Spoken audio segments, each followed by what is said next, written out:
Oba, galera! É um prazer estar aqui novamente com todos vocês em volta da nossa fogueira. É sempre uma alegria estar aqui e trazer pessoas que, a cada convidado, a gente vai ficando mais feliz porque essa pessoa se liga direto ou indiretamente com a minha vida, com a vida do Anselmo, com a vida do segmento que a gente faz parte até hoje. E eu estou muito feliz em poder tê-los aqui. Meu nome é Fernando Santos, sou capitão do Storycast. Eu sou o tenente Anselmo Paiva, também conhecido como Vida Massa. Achei que ele ia esquecer, porque ele esquece de vez em quando. E tenente é porque o cara é mais velho, né? Tem que ser, deixa ele ser tenente, né? Mas eu acho que o Anselmo já é major. Pintou o cabelo, garoto. Eu tô muito feliz de ter vocês aqui. Hoje a gente tem um cara especial. Sei que muito pro Anselmo. Ele não deve saber disso, mas para mim também. Os amigos que a gente tem em comum sabem disso. E antes de apresentar essa pessoa maravilhosa, eu tenho que pedir vocês, convidá-los a se inscreverem no canal, clicarem no sininho das notificações, se inscreverem nas plataformas de áudio também, que é muito importante. Tem uma aí que já está até com vídeo, né? Você pode ouvir, escutar, ouvir e ver sem problema algum. Se não quiser ver, você tira que continua passando o áudio. Enfim, sem mais delongas aqui para apresentar esse cara especial, que é o Reinaldo Pita. É um prazer ter você aqui, meu querido. Todo obrigado, meu, Fernando. Pô, muito obrigado mesmo, gente. Prazer é meu, totalmente meu, entendeu? Amigo do Rodrigo. Eu queria falar uma coisa. Eu convivi com o Reinaldo, né? Eu sou agente há 22 anos. A primeira atitude que eu tomei quando me formei como agente pela CBF foi me credenciar na ABAF para poder ficar perto desses caras. Que na época era Reinaldo Pita, Léo Rabelo, Juan Figuer. E para mim foi o pai da história. Para mim ele é o pai da história. Exatamente, foi o grande empresário. E aí eu comecei a me aproximar dele. E depois de uns anos eu fui ser vizinho dele. Isso. No escritório. Isso. E lá foi um aprendizado fantástico, além de tomar café dele todo dia, porque eu tinha um café italiano. E se ele conta aqui que toda vez ela foi lá o teu café, tomar um café de graça, um cafezinho. Tomar de graça e aprender. Café. E aprender, né? Aprendi muito com ele, fizemos alguns negócios juntos de sucesso. Foi uma escola. Muito grato. O Reinaldo, falei para ele, vou repetir para vocês, que o Reinaldo faz parte da construção do futebol como ele é hoje. Não só por causa de um atleta especial que ele teve, que todo mundo sabe, mas de todos os outros, né? Do que ele representou o Brasil fora. Acho que ele foi empresário do Vampeta. Poucos sabem. Porra. O Vampeta é um fenômeno. O fenômeno de verdade é o Vampeta, não é o fenômeno. Você tem ideia, você que é flamenguista, entendeu? O Vampeta é uma história muito gozada, porque eu troquei o Vampeta pelo Adriano e pelo Reinaldo. Então foi tu que fez essa porra. O Rei também veio aqui. O Rei é irmão também. Eu encontro com ele lá na minha academia. Ele tá fora de forma, ele. Mas eu troquei a verdade. O Vampeta da Inter, que é uma história até muito gozada, porque o Vampeta tinha jogado contra o Brasil e logo em seguida foi a apresentação do Vampeta na Inter de Milão, que eu vendi o Vampeta para a Inter também, entendeu? E o treinador era um treinador argentino, que me foge o nome agora. E como o argentino gosta muito de brasileiro, e nós também gostamos muito dele, muito bom na gente, o Vampeta se apresentou no vestiário, estava lá em fila, e o treinador virava para o cara: você é o fulano, você é o fulano. Quando chegou na vez do Vampeta, ele falou: quem é você? Aí o Vampeta, é educado, ele é um cara calmo, tranquilo, ele falou assim: eu sou aquele que fez essa semana 2 gols contra o teu time, lembra? Eu lembro, ele meteu 2 gols da Argentina, eu lembro. E outra coisa, não quero mais jogar na Inter. E saiu do vestiário. Aí a Inter sempre teve um presidente que para mim é uma pessoa assim maravilhosa, que foi quem acolheu o Ronaldo, acolheu o Gilberto, que eu também levei para a Inter, e depois acolheu o Vampeta.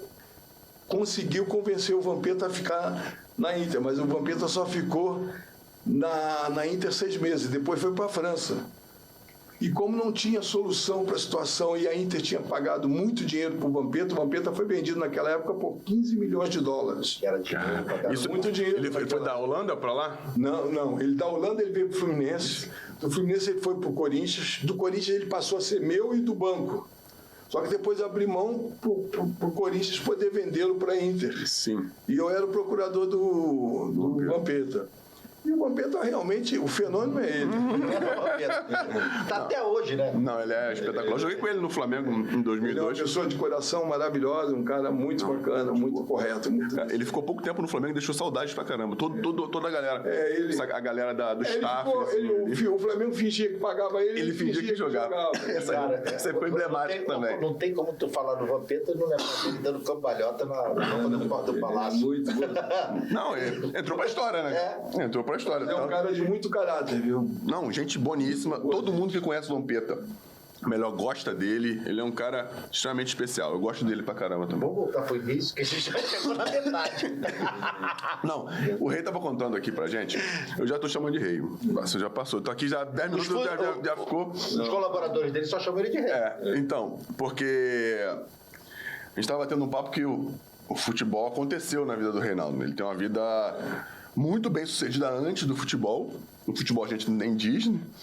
Assim, se você conseguia contar só um pouquinho, que você é natural do Rio, nasceu... Nasci em Maria da Graça, assim, de minha mãe, entendeu?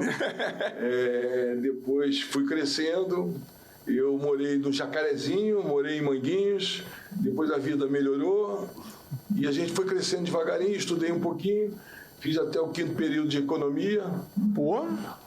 Mas não consegui me formar, porque na época eu já era gerente de banco, depois tive uma empresa de câmbio. E quando eu tive uma empresa de câmbio, o futebol já existia na minha vida, porque eu lidava com algumas pessoas que eu amo muito até hoje, que é Parreira, que é Lazzaroni, entendeu? O próprio Vanderlei Luxemburgo foi um cara que participou muito da minha vida, e outros grandes treinadores e grandes amigos do futebol também. E eu, naquela época, achava que o futebol era uma coisa boa. Uma vez me pediram ajuda, entrei no São Cristóvão, que a situação, se eu for contar, a gente vai ficar aqui dias, entendeu? Mas você falou um pouquinho, tinha essa visão do futebol? Uma coisa planejada? Não, foi planejada de acordo com o tempo. Com o que foi acontecendo, cada dia foi acontecendo e eu vi que aquilo podia crescer. Como você tem uma empresa, você vende um produto, daqui a pouco você vende um outro. E eu fui uma pessoa que fui um felizardo. Eu acho que eu tive uma história boa de escolha, porque, na realidade, quem me fez me motivar para o futebol foi o Valber. O Ronaldo realmente foi o grande fenômeno que eu tive na minha vida, como tive outros maravilhosos jogadores, Felipe, Vampeta, Dejair, aliás, todos os jogadores que hoje... Costa... Todos os jogadores hoje que estão quase com a minha idade trabalharam comigo. Quase te pegando? Eles estão te pegando? Eles estão me passando. Então, o futebol foi tudo na minha vida porque eu acreditei no futebol, entendeu? E eu tive uma sorte muito grande de num ano pegar o Valber, que foi o primeiro jogador que... Primeiro jogador teu? O primeiro jogador foi o Valber. E como é que ele chegou até você? Conta assim um pouco, como é que ele chegou? Não, o Valber foi uma coisa que foi quando eu entrei para São Cristóvão. Naquela época eu tinha um cunhado que se chamava Rogério, que foi me visitar na minha casa me pedindo ajuda para o São Cristóvão. Eu escutei a história dele toda, foi o Jair com ele, eu já conheci o Jairzinho, mas quem levou o Jair na minha casa foi o Rogério, e o irmão do Alfredo Sampaio, que era um diretor... Eu conheci ele. Gente muito Portão, boa, Gordão, gente boa pra caramba, e um outro cara do São Cristóvão. Me pediram ajuda, se eu não queria patrocinar o São Cristóvão, eu disse que eu amava futebol, gostava muito de futebol, mas não tinha interesse, que eu tinha minha vida no mercado financeiro, bem estruturada, e eu tinha futuro naquilo que não queria, mas que eu iria ajudá-los. E me comprometi deles comprarem todo o material para aquele campeonato. Ajudei eles a comprar o uniforme e tudo, mas falei que não ia me envolver. Só que eles insistiram, jogaram a primeira partida, ganharam e foram lá. E me convidaram para ir no São Cristóvão. Quando eu cheguei no São Cristóvão, que eu passei por um bar que eu acredito que existe até hoje lá, quem estava tomando café num copo de geleia, Valber e o Tino. O Tino foi um lateral direito do São Cristóvão, que também era muito bom jogador, foi para o Grêmio como lateral direito e morreu de câncer. 6 meses depois que ele foi para o Grêmio, ele teve essa infecção. Sabe qual é o nome desse bar aí, Rei? Você tava tomando. Não é bom falar, né? Dá uma moral pro bar, pô. Não, é dentro do clube. Dentro do clube mesmo? É dentro do clube. Naquele barzinho dentro do clube, eu sei onde é. Sei onde é. No café ali. Sei onde é. E eu falei assim, bom, eu vou fazer alguma coisa, entendeu? Mas não quero me envolver com futebol. Não era o meu negócio na época. E aí vi o Valber e o Tino tomando café e comendo pão mesmo. Pão na chapa? Pão na chapa. Não, molhar o pão molhar o pão no café e morder. Do Flamengo. Aí eu vi aquilo, fui para a reunião. Acabou a reunião, falei assim, olha, eu vou continuar a não patrocinar, mas vou fazer o seguinte, eu vou fazer uma concentração aqui, eles me mostraram o local que tinha, vocês remodelam a concentração, vamos fazer uma cozinha, eu vou dar comida para o pessoal. É onde essa concentração fica ali no meio do campo, assim, do lado? Atrás do bar, se eu não me engano, tem tipo acho que eu sei onde é. Alguma coisa assim. E eu comecei a fazer esse trabalho. Isso foi em 89, depois em 90... Em 90, eu coloquei uma pessoa que é a pessoa que eu mais confiei no futebol, para mim seria um grande treinador, e chegou a ser treinador, que é o Telmo Montani, que depois trabalhou comigo. É teu compadre, anos. Né? É meu compadre, Trabalhou comigo muitos anos e eu tinha uma pessoa que justamente eu confiava, que era o Telmo. Chamei o Telmo, eu queria que você administrasse isso para mim, eu vou tentar ajudar o São Cristóvão, não vou patrocinar. Só que em 90 nós ajudamos, mas o São Cristóvão não subiu. Em 91, nós contratamos o Jairzinho como treinador, que foi o único clube que ele dirigiu no Rio de Janeiro, entendeu? Que tem uma polêmica grande, que ele sabe que, na realidade, aquilo foi uma infelicidade dele, que ele disse que descobriu o Ronaldo e ele sabe que é mentira, entendeu? Que ninguém descobriu o Ronaldo. Quem me indicou o Ronaldo se chama Alfredo Sampaio, que hoje é presidente do Sindicato do Rio de Janeiro. E eu achava aquilo injusto, porque o Jair, como tinha um nome, naquela época, quem era o Reinaldo Pita? Como eu também não me sinto ninguém agora, entendeu? Ninguém é a maneira de se dizer, entendeu? De importância, entendeu? Eu colaborei com o futebol, eu tenho consciência disso. E aí, na época, nós chamamos Jair e aquele ano o São Cristóvão subiu. Subiu um ano e desceu no outro. Porque, na época, quem era o presidente era o Cadorna, que foi secretário de saúde, entendeu? Ele, na minha época, que eu comecei no São Cristóvão a ajudar, ele era um médico. E ele fazia um sacrifício danado, ele ajudou muito o São Cristóvão. Então, minha vida no futebol começou isso num ano. Eu aí saí do São Cristóvão, não queria mais me envolver. O presidente do São Cristóvão falou para mim, Reinaldo, você ajudou muito. Eu queria que, se você quiser ficar com os 11 jogadores titulares, o que você quiser ficar, eu falei, não. Eu vou tentar alguma coisa, recuperar alguma coisa que eu coloquei aí, eu quero o Valber. Então, eu optei pelo Valber. Foi o Telmo, né? O Telmo que falou, ó, vai no Valber, vai nesse... E o primeiro clube que eu indiquei o Valber foi o Eurico Miranda, nosso querido Eurico Miranda, né? O Valber desses caras que jogavam era o melhor ali. Era o melhor. Aí o Telmo falou... O Valber é um cara de estatura pequena, né? Ele é baixo. Mas é que o pessoal, na realidade, o futebol é uma coisa muito bonita, mas as pessoas esquecem muito. O nego esquece do Garrincha, o nego esquece até do Pelé, entendeu? Hoje lembram do menino da França, que realmente é um excelente jogador, mas o Brasil, principalmente, como é que a gente pode dizer que o Brasil ainda não faz...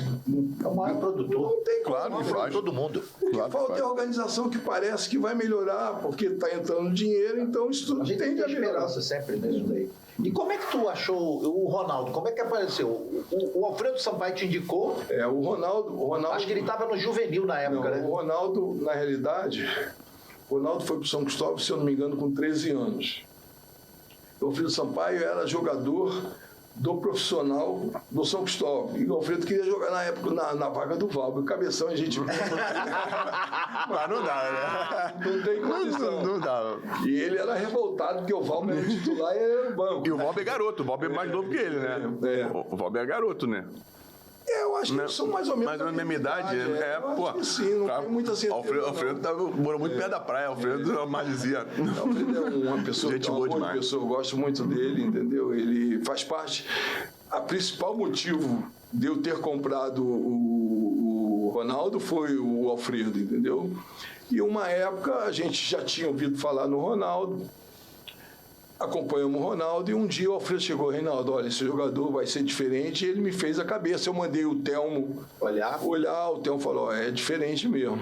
Aí me acertei com o presidente e tem até uma história legal, porque o futebol é feito de historinha, não tem jeito, entendeu?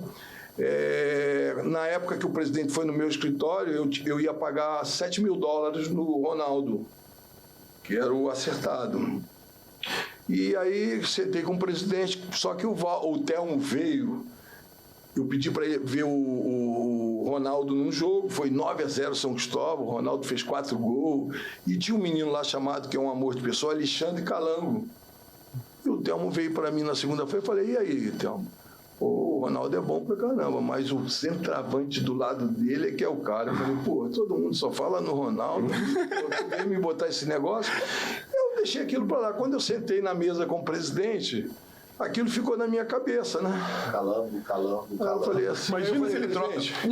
Eu não vou pagar 7 não, eu vou querer pagar $10 mil para você.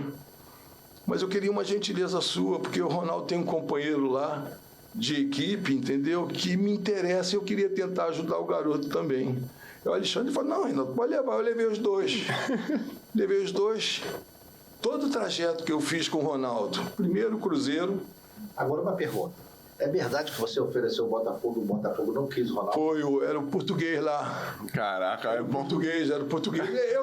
Tem um botafoguense aqui, lá, galera. Botafoguense Roxo. O nome dele, ele era gente boa, mas... Gente boa, é o Antônio. Antônio, é. Mas como todo diretor de clube, principalmente de clube grande, ele se sente assim, importantes são importantes, mas futebol todo mundo conhece um pouquinho. Eu sentei com ele, ele fez jogo duro, não queria, eu era botafoguense, como sou botafoguense até hoje, e ele não quis levar o Ronaldo. Foi o primeiro clube que eu ofereci, por eu ter sido Botafogo, aí morreu o assunto. E eu fui levar ele para o São Paulo, fui oferecer ao São Paulo, porque o São Paulo queria o Valber. Então, tudo na minha vida deu certo por causa do Valber. É que as pessoas não vão entender isso. E o São Paulo era maluco pelo Valber, porque as pessoas esquecem de várias coisas. O Valber começou no São Cristóvão, foi para o Fluminense. No Fluminense, uma pessoa que eu amei muito, se chama Emil Pinheiro, comprou 50% dos direitos econômicos dele, e eu fiquei com 50%. O Emil teve um problema. E outra coisa, a primeira convocação do Valber para a seleção brasileira não foi como zagueiro, foi de lateral esquerdo do Botafogo. As pessoas esquecem tudo isso. Sendo destro. E o Valber realmente foi um jogador diferente. É que a cabeça dele, eu sempre falei para ele na frente dele, e vou falar agora, a cabeça era muito pequena. Mas o que a gente vai fazer? O futebol era imenso. E aí, o que aconteceu? O São Paulo era maluco pelo Valber. Aí eu fui para uma reunião com o São Paulo, o Emil saiu do Botafogo e teve a dignidade de falar, Reinaldo, olha só, eu te procurei na época de comprar o Valber, eu te procuro agora na época que eu quero vender o Valber. E a primeira pessoa que eu vou oferecer é você. Eu falei, tá fechado. Você me paga o que eu te paguei? Pago. Fechamos o negócio. Só que eu tinha mais ou menos um encaminhamento para São Paulo. Fui para a reunião com São Paulo, cheguei lá no São Paulo, fui muito bem atendido pelo São Paulo, fiz o negócio com o São Paulo e fiz um pedido para o São Paulo. Olha só, eu tenho um jogador que se chama Ronaldo, que eu acho que vai ser um jogador diferenciado. E o pessoal que era diretor do Amador concordou comigo, não, ele é diferente. E eu naquela época pedi $25 mil, não sei se era dólares ou reais, juro que eu não lembro, para o São Paulo. E o São Paulo queria pagar 20. E eu achei que eu era um bom comerciante e não aceitei. Aí veio o Léo Rabelo com uma proposta do Cruzeiro para mim, que pagaria os 25, aí eu levei ele para o Cruzeiro. E o futebol é uma coisa muito doida, tem muita história bonita, entendeu? Eu me considero, como você fala, lógico que a gente é vaidoso, entendeu? Lógico que eu tenho vaidade do que eu fiz, de algumas coisas que eu fiz boas, por exemplo. Tanto a torcida do Flamengo como a torcida do Vasco não entende uma coisa. Eu acho que eu fui responsável por muita coisa, tanto no Flamengo como no Vasco, na época que não tinha dinheiro. Porque quem tirou o Edmundo e vendeu para a Fiorentina fui eu. Depois o Pedrinho, Vicençotti e Eurico recompraram ele pelo dobro do que eu vendi, entendeu? Porque era jogador europeu já, né? E valia mais. Fica mais caro, mais caro, entendeu? E tem uma coisa muito boa. Quando o Edmundo estava no Flamengo, que o ataque do Flamengo era Edmundo, Romário e Sávio, o Plínio Serpa e o Kleber me pediram para tirar um dos três. Mas que o mais provável era o Eurico. Foi aí que o Isaías me apresentou o Eurico. Eu fui no almoço com o Eurico e me apaixonei pelo Eurico, é verdade. Entendeu? E aí, quando saí do almoço, eu saí convencido que aquilo que me falavam dele não era verdade, entendeu? e que ele era um cara que eu acho que eu podia me dar bem com ele em relação a negócio e crescer. E as pessoas poucas sabem. Quem comprou o Edmundo do Flamengo e levou para o Vasco fui eu. Quem tirou o Romário do Flamengo e levou para o Vasco fui eu. Tinha que ter uma estátua tua, então, lá no junto do... Então, eu acho que eu fiz algumas coisas boas pelos grandes jogadores que eles são e pelo futebol também, que o Romário, depois que eu levei ele pro Vasco, parou de jogar bola com quantos anos? E fez muito sucesso. 40. O Edmundo virou o jogador que virou, depois na volta com o Vasco ele fez muito mais sucesso do que o início dele, eu acho, entendeu? Não sei se eu tô... Foi o ano que ele foi artilheiro do brasileiro, que dizem que naquele ano ele foi o melhor jogador do mundo. Ele foi muito bem. Dizem que naquele ano, se tivesse a eleição pro melhor do mundo... Balança a cabeça não, Botafoguense. Não é difícil do Ronaldo? Complicado. Em 97. Dizem, eu não sei. Tanto o Edmundo como o Romário foram jogadores insuperáveis também. Todos os dois foram grandes jogadores, cada um na sua época, embora os dois tenham sido da sua época. E essas comparações que a gente faz, o futebol é muito injusto porque todo mundo ainda fala do Pelé, que realmente eu acho que é imbatível, entendeu? Na minha maneira de ver. Não é porque talvez eu seja um cara da antiga e conheci o futebol antigo, mas o Pelé realmente é imbatível. Mas já ninguém fala do Garrincha como devia falar, entendeu?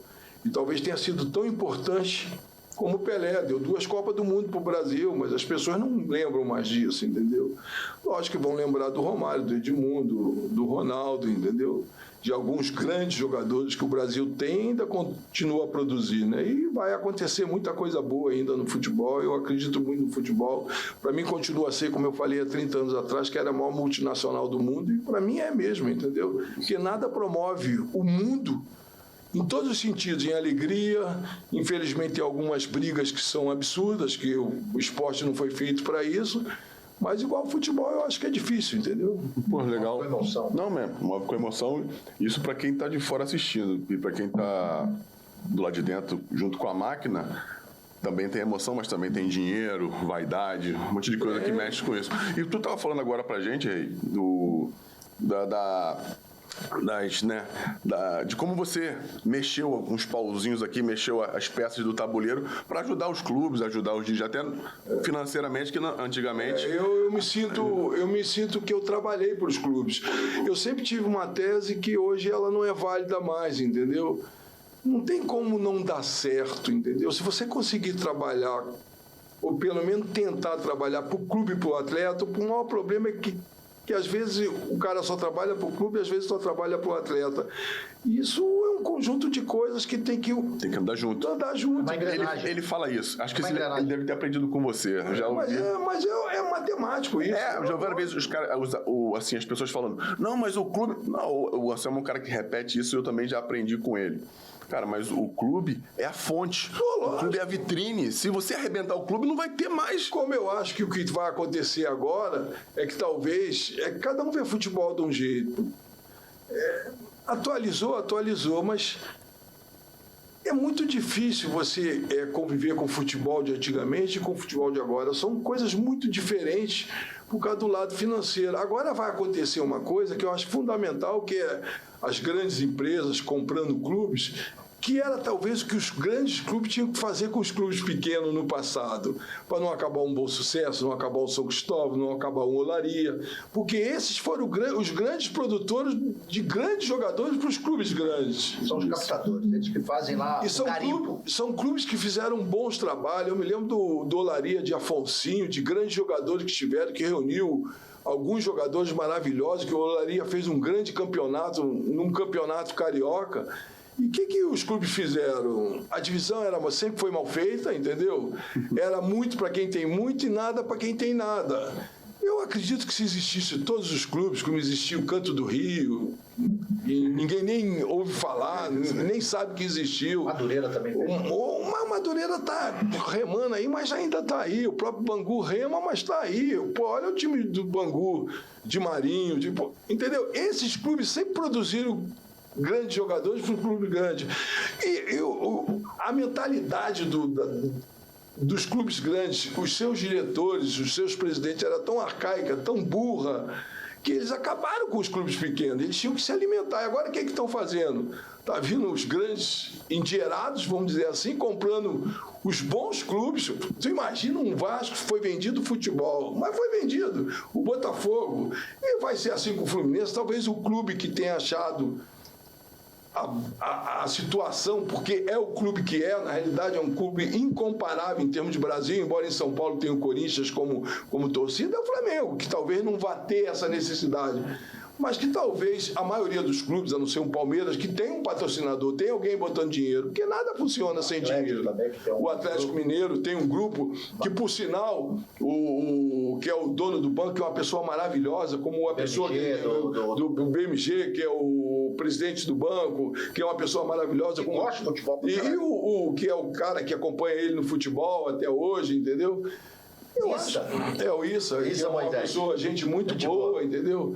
Eu não consigo lembrar, pode ser, né? Quando é que eu lembro de ter visto o Botafogo em 4º lugar do Campeonato Brasileiro? É, muito tempo. Quando? 2017. O botafoguense sabe na hora.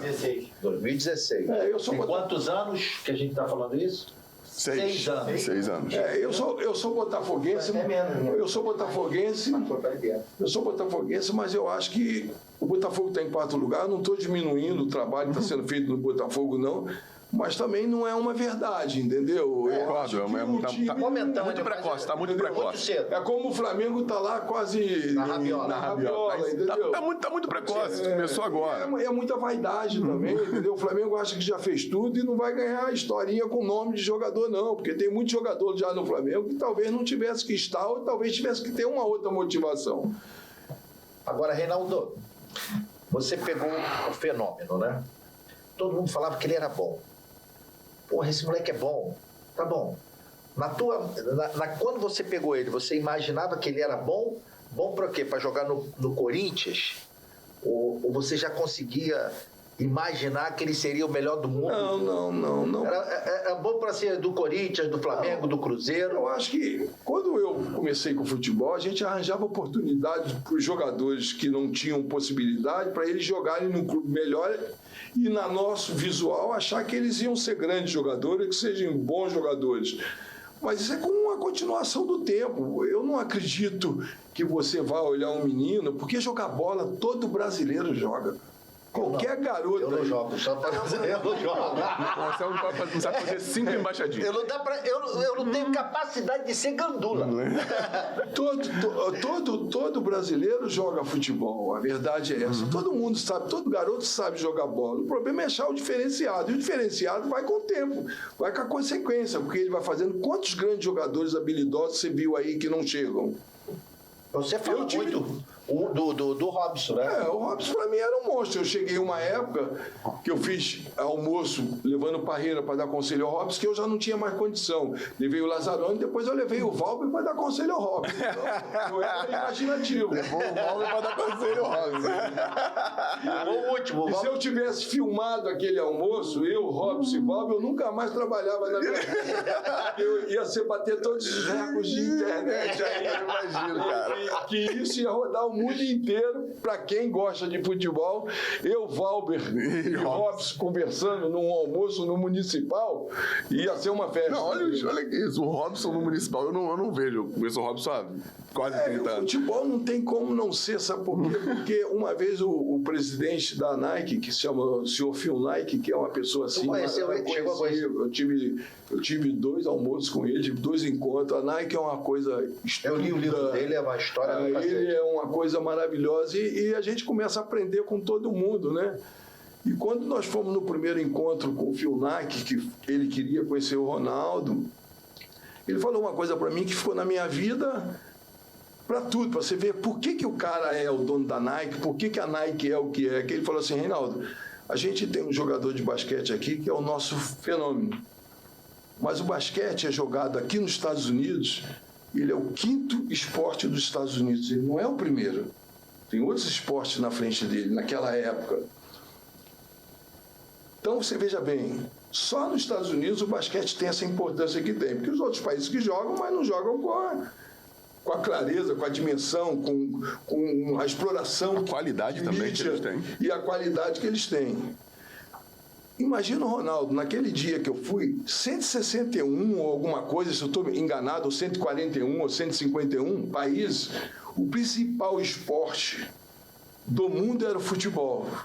Ele pergunta para mim, o que você acha que dá para a gente fazer com o Ronaldo? Com essa proporção toda. Então, o Ronaldo que foi feito pela gente, entendeu? O Ronaldo, todo mundo acha que ele foi muito grande, mas ele podia ter sido muito maior. São coisas de opiniões pessoais, entendeu? Ele tem a cabeça dele, nós temos a nossa. Ele foi um garoto especial até 22, 23 anos. Depois ele seguiu a vida dele, entendeu? Nós tivemos um problema em 2003 que atrapalhou muito, que na realidade foi uma sacanagem e as pessoas envolvidas sabem disso. Eu vou até falar um negócio, todos que estavam envolvidos naquela situação foram presos, nós não tínhamos nada a ver, nós não fomos doleiros do Popenoduto, mas o que a gente vai fazer? Paciência. Vocês foram bom de piranha, para puxar o... Porque era muita gente forte, né? Todos eles estão em cana, entendeu? Então, ou morreu, ou, entendeu? O que a gente vai fazer? Se eles pegarem direitinho, se eles levantarem tudo direitinho, eles vão... Nós não fomos nenhum santo, entendeu? Mas aquilo ali foi uma coisa que foi absurda. Foi crucificado. E o cara que fez isso se aposentou, está aposentado compulsoriamente, deve estar recebendo o dinheiro da onde a gente trabalha e paga ele, entendeu? Mas faz parte. Mas isso foi um obstáculo. Não foi nenhum obstáculo, foi coisa da vida, entendeu? Eu não estou dizendo que eu sou um santo, que eu fiz tudo certo. Não, ninguém é. Mas Ninguém é. Injustiça tem, mas a gente está feliz até hoje, entendeu? O futebol continua pra gente, que é o que mais importa pra gente, entendeu? Eu direcionei minha vida pro futebol e agora eu tenho que ir até o final, não dá para desistir. Você já está trazendo o Rodrigo, teu filho, né? O Rodrigo está bem. Rodrigo, absorveu todos os conhecimentos, todos os relacionamentos, né? Só é muito velho, né? Ele é mais velho que você. Ele é mais velho que ele. A coisa mais engraçada era a discussão dos dois. Porque meu escritório era do lado, ele dava vontade de tomar café e ia pra lá. Aí eu olhava, Tatu, você tava lá. E ficava os dois brigando. Ele reclamando que ele comprava calça, botava pra fazer Bahia. Ele lá fazendo Bahia na porra da calça lá. Comprando tênis, que ele gosta de tênis pra caralho. O Rodrigo vai levar uma vantagem que o Rodrigo... Ele já pegou na frente, né? Não, e é um menino muito sério, entendeu? Eu acho até que sério demais, entendeu? Ele não se mexe nem para lá, nem para cá, então faz parte, né? Mas eu acho que ele está num caminho bom e eu acho que ele vai ter muito sucesso ainda. Vai, pô. Com a escola que teve, pô, tá doido? É impossível. Ele já começou no ginásio. De vez de começar jardim, primeiro, segundo, ele já começou no ginásio. Dadas as proporções, é claro, sem comparações, eu cheguei aqui na Champa, tava tudo pronto também. Quando o Anselmo me adotou, porque... Ele é bem mais velho que eu, idade para ser meu pai. Ele me adotou. Ele me adotou. E eu já cheguei aqui, já estava tudo pronto, né? Já tinha um relacionamento, ele já tinha a experiência toda adquirida com vocês e que a gente consiga tocar tudo que chegue próximo, né, do que vocês fizeram. Pô, Rei, tu tava falando... Muita coisa para ser feita aí. Tem, muita coisa boa pra gente. E tu também vai fazer coisa boa, muita coisa boa ainda. Eu não vou desistir, eu vou até o final agora não tem história. A tua experiência, o que vocês construíram dentro desses 30 anos de bola, é isso, né? Tem um pouco mais. 30, não tem dinheiro que pague. Não tem, como eu falei, não é nenhuma hipocrisia, não tô falando porque tá na sua frente, como eu já te falei. A gente tem amigos em comum e eu falo isso pros caras. A importância que tu teve pro futebol do mundo, não sei, mas pro futebol do Brasil e do Rio de Janeiro com relação à representatividade, ao trabalho com os atletas, é enorme. Foi um conjunto de coisas, porque todo mundo só fala do Ronaldo, entendeu? Mas nós fizemos muitas coisas boas pelo mundo. De jogadores que hoje que não são nem mais falados, entendeu? Fala pra gente alguns deles. Tem vários. Tem que não é falado. Allan Kardec, Viola, entendeu? Tem uma série de jogadores. Eu joguei com o Allan Kardec no Vasco. Entendeu? Viola, que foi um jogador que eu levei pro Valência também, entendeu? Que era um jogador diferenciado. Foi o único jogador que na Copa de 94, né? Participou de um jogo. Eu acho que o próprio Ronaldo Logicamente que ele foi convocado por mérito dele, não tenho a mínima dúvida disso. Mas eu acho que foi muito importante ele ser jogador nosso, entendeu? Na época, entendeu? Sim. Porque a gente dava bons exemplos, nós demos bons exemplos, entendeu? Eu ajudei muitos clubes, ajudei muito presidente de clube que ninguém nem soube, entendeu? O time todo do Vasco, por exemplo, de 97 até 2002, foi minha empresa que montou. O Flamengo eu ajudei muito, o Fluminense eu ajudei muito. Mas fazia parte do meu trabalho, entendeu? Conta pra gente a história que você contou isso, que na época do ataque dos sonhos, que foi pedido para você ajudar. Não, isso foi uma coisa que foi uma coincidência. Eu tinha ido no Flamengo uma semana antes. Não, só para falar pra galera, Ataque dos Sonhos foi um ataque que o Flamengo fez em 96 ou 97? Não lembro, não. Em 96 o Flamengo foi campeão. Em 95 nós fomos campeão, montando o time do Fluminense. Em 96 nós levamos praticamente quase metade do time do Fluminense do Flamengo. Ailton, Márcio Costa, Acrobata, Dejaí, uma série de jogadores que tinha no Fluminense. Nós fomos campeão pelo Fluminense em 95 e 96. Eu acho que a história eu não me lembro que ano foi. Foi um ano que o Flamengo tinha um ataque chamado Ataque dos Sonhos. E era de verdade. Sávio, Romário e Edmundo. Era um ataque de seleção. Aí aconteceu algumas coisas que o Rei vai contar pra gente. Não, foi uma coincidência, porque eu fui no Flamengo numa semana e o Plínio e o Kleber... 95? 95, o Plínio e o Kleber viraram para mim: Reinaldo, a gente está com um problema, a gente tem que tirar um dos três. E na realidade a gente preferia tirar o Edmundo. Eu falei: é uma coisa difícil, mas vamos tentar. Coincidentemente o Isaías Tinoco fez a aproximação minha com o Eurico. Na semana seguinte eles me chamaram para almoçar no Vasco. Nós fomos lá no Rei do Bacalhau de São Cristóvão, né? Ele tinha uma mesa cativa lá. E eu tinha uma impressão muito ruim do Eurico, certo? Mas muito ruim mesmo.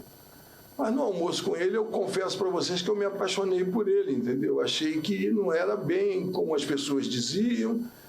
E saímos do almoço muito contente. No meio do caminho eu falei para ele: eu vou te dar um presente. Ele falou: que presente? Eu falei: olha só, você tem interesse em ter o Edmundo de volta? Ele tem. Então, o Edmundo é teu. Pô, não brinca, o Edmundo é teu. Eu tenho interesse no Flamengo, o Flamengo tem uma opção de tirar um dos três. Eu acho que o correto realmente é tirar o Edmundo e trazer ele para cá. Eu tinha uma situação formalizada com o Flamengo, e aí, na realidade, foi por isso que o Edmundo saiu do Flamengo, do Ataque dos Sonhos, e veio para o Vasco. E acabou. E aí foi uma fase que ele atravessou também. Como o próprio Romário também, quem convenceu o Romário para ir para o Vasco fui eu. Porque eu sabia que o Flamengo não tinha mais interesse no Romário. Embora o Romário não tinha que ter saído, mas por critérios técnicos da diretoria, não do Romário, né? Que não dá para julgar o Romário como jogador, como pessoa. É uma pessoa que eu adoro, que sempre foi corretíssimo comigo, sempre, tanto ele como Edmundo foram pessoas que todo mundo falavam que eram polêmicos, mas comigo nunca foi. Nós não assinávamos, nós só falávamos e resolvíamos o problema. E o Romário também saiu do Flamengo naquela época e foi para o Vasco e terminou a carreira no Vasco. Muito feliz, acho que com 41 anos. Acho que 41 com 1000 gols, fazendo o 1000º gol, que era o que ele queria. São algumas coisas que a gente tem orgulho de ter feito e ter dado certo, entendeu? E que ninguém sabe, que a história não sabe. Isso que a gente tenta fazer aqui, dar a César o que é César. E no dia que eu fiz o negócio, eu consegui colocar no programa do José Carlos Araújo, foi Eurico e Plínio Serpa. E os dois se beijavam, se abraçavam, eles não viraram. Porque um tinha resolvido um problema, achava que tinha resolvido um problema. Eu acho que tinha que arranjar uma maneira dos três jogarem juntos. Mas eu não sou treinador, né? Então... Não, claro que não. O Reinaldo já pensou em fazer uma biografia? Um livro? Contando essas eu tenho algumas histórias que todo mundo fala, que eu tenho muita história, entendeu? Eu gosto de falar, entendeu? Eu falo muita besteira. Fica à vontade. Mas você tem componentes suficientes para você fazer Acho que livro. Não sou nem eu, é o futebol que proporcionou isso. Sim, entendeu? Mas você vivenciou isso tudo. Mas a minha vida também, antes do futebol, é uma vida que eu considero da onde eu vim, das dificuldades que eu tive, e eu acho que eu fui muito abençoado, né? As coisas correram muito certo para mim, entendeu? Mas eu corri atrás. Agora não, agora a gurizada que está lá no escritório diz que eu não entendo porra nenhuma. Eu concordo com eles. Mas, ô, Reinaldo... Eles já estão conseguindo gritar mais do que eu. Falando mais alto, né? Mas acontece o seguinte, você tem uma história, você tem que falar assim, ó, tá aqui, ó, passa aqui, ó, faz isso aqui, ó, tem isso aqui, ó. Se você fizer isso aí, tu pode tirar onda. Por enquanto, né? Mas essas comparações são comparações porque é como, na realidade, você veja bem, todo mundo fala agora de compra de clube. Por que eu sempre faço questão de falar de uma pessoa que se foi e eu senti muito, que é o Juan Figueiredo? Porque ele fez isso há 40 anos atrás, há 35 anos atrás. O Juan teve clube, o Juan teve tudo. O Juan tinha uma visão, não era um brasileiro ele era uruguaio, o Juan, se eu não me engano, entendeu? Então, eu dei muita sorte, porque quando nós montamos a ABAF, tem até uma história muito gozada, que eu vou caguetar um cara que eu gosto muito dele. Eu acho que eu sei quem que é. Que eu nunca falei pra ninguém, mas eu sempre levei tudo assim, eu perdoo o cara, eu quero matar o cara na hora, depois tá tudo certo, tá tudo bem. A vida, todo mundo vai ser comido pelo mesmo bichinho, vai pelo mesmo buraco, embora hoje eu não sou a favor do enterro, eu acho que tem que cremar, entendeu? Também. E eu tava falando uma história que até acabei esquecendo, entendeu? Você vai denunciar alguém da Vai caguetar alguém. Nós fomos convidados, entendeu? Eu fui convidado pela FIFA, que a FIFA queria colocar alguns empresários credenciados no Brasil e escolheu 3 pessoas. Eu, o Juan Figue e o Léo Rabelo. Só para explicar aqui, porque é o seguinte, antigamente você era agente FIFA, né? Você tinha um credenciamento na FIFA. A FIFA descredenciava. Você botava 200 mil, tinha que dar como garantia 200 mil francos suíços. E fazia um currículo, um cadastro, não sei se na época fizemos uma prova, alguma coisa assim. E eram poucos. E aquilo ali era... Eu acho que tinha naquela época 5 ou 6 no Brasil todo. Não, que tiveram depois. Os 3 primeiros foi eu, Juan Figue e Léo Rabelo. Sim. Só que por mérito, eu vou reivindicar isso. Aí a FIFA foi e falou assim, ó, a gente está passando isso para as confederações, a partir de hoje elas... Não, mas foi muito depois isso, Anselmo. Nós ficamos com agente FIFA, não sei se ficamos 5, 10 anos, que nós éramos agente FIFA e... Não sei eu sou da primeira turma que virou. Não sei se era de 3 em 3 anos que eles mandavam uma carteira nova, como é que era. Que era azulzinha, né? E aí eu vou fazer uma homenagem a uma pessoa que eu faço questão de sempre te falar, que é o Juan Figue, porque a vaidade sempre existe, mas essa pessoa é uma pessoa que eu amo, também gosto muito, que é o Léo Rabelo. E na realidade eu me reuni com o Léo, olha só, vai ter essas 3 carteiras, entendeu? E eu acho que o justo é do Juan Figue, número 1, né, pô? Falou, lógico, não tem problema. Aí, sei lá, uma semana, 10 dias depois, chegaram as carteiras. Os caras trocaram, aí botaram eu como 01. Eu queria avisar o Léo, porque carteira 01, eu amo muito o Léo. Sabe que você... Eu sou o 3, o Léo... Eu também, você é o 3F, eu sou o 3 daqui. Daqui, né? Eu sou da primeira turma de agentes credenciados. Cara, e diante de toda essa emoção nossa de ter o Reinaldo aqui, esqueci de falar dos nossos amigos, né? Da galera que tá junto com a gente aqui. Hoje eu vou trocar a ordem. Conteúdo visual do meu querido Patrick, que ele deve estar... Sabe porque ele trouxe o computador? Vou dar uma moral pra ele, né? Pô, tu tem que amaciar a fera, né? Vou dar uma pegada nele depois.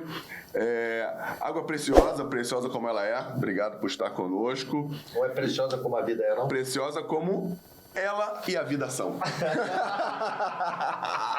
Meu, por isso que a gente tem que estar junto, cara. Restaurante Aldeia, o único com açaí da Amazônia. Eu tô a fim de ir lá na Aldeia tomar uma cervejinha, hein? Pô, eu vi lá tava vendo no Instagram uma porçãozinha de mandioca, camarão, um monte de paradinha, né? Pô, com a cervejinha fica bom aquilo ali, hein? Tamo lá, Aldeia. Obrigado por estarem com a gente. Tu tava falando... Assim, eu tinha minha colinha aqui, você já falou...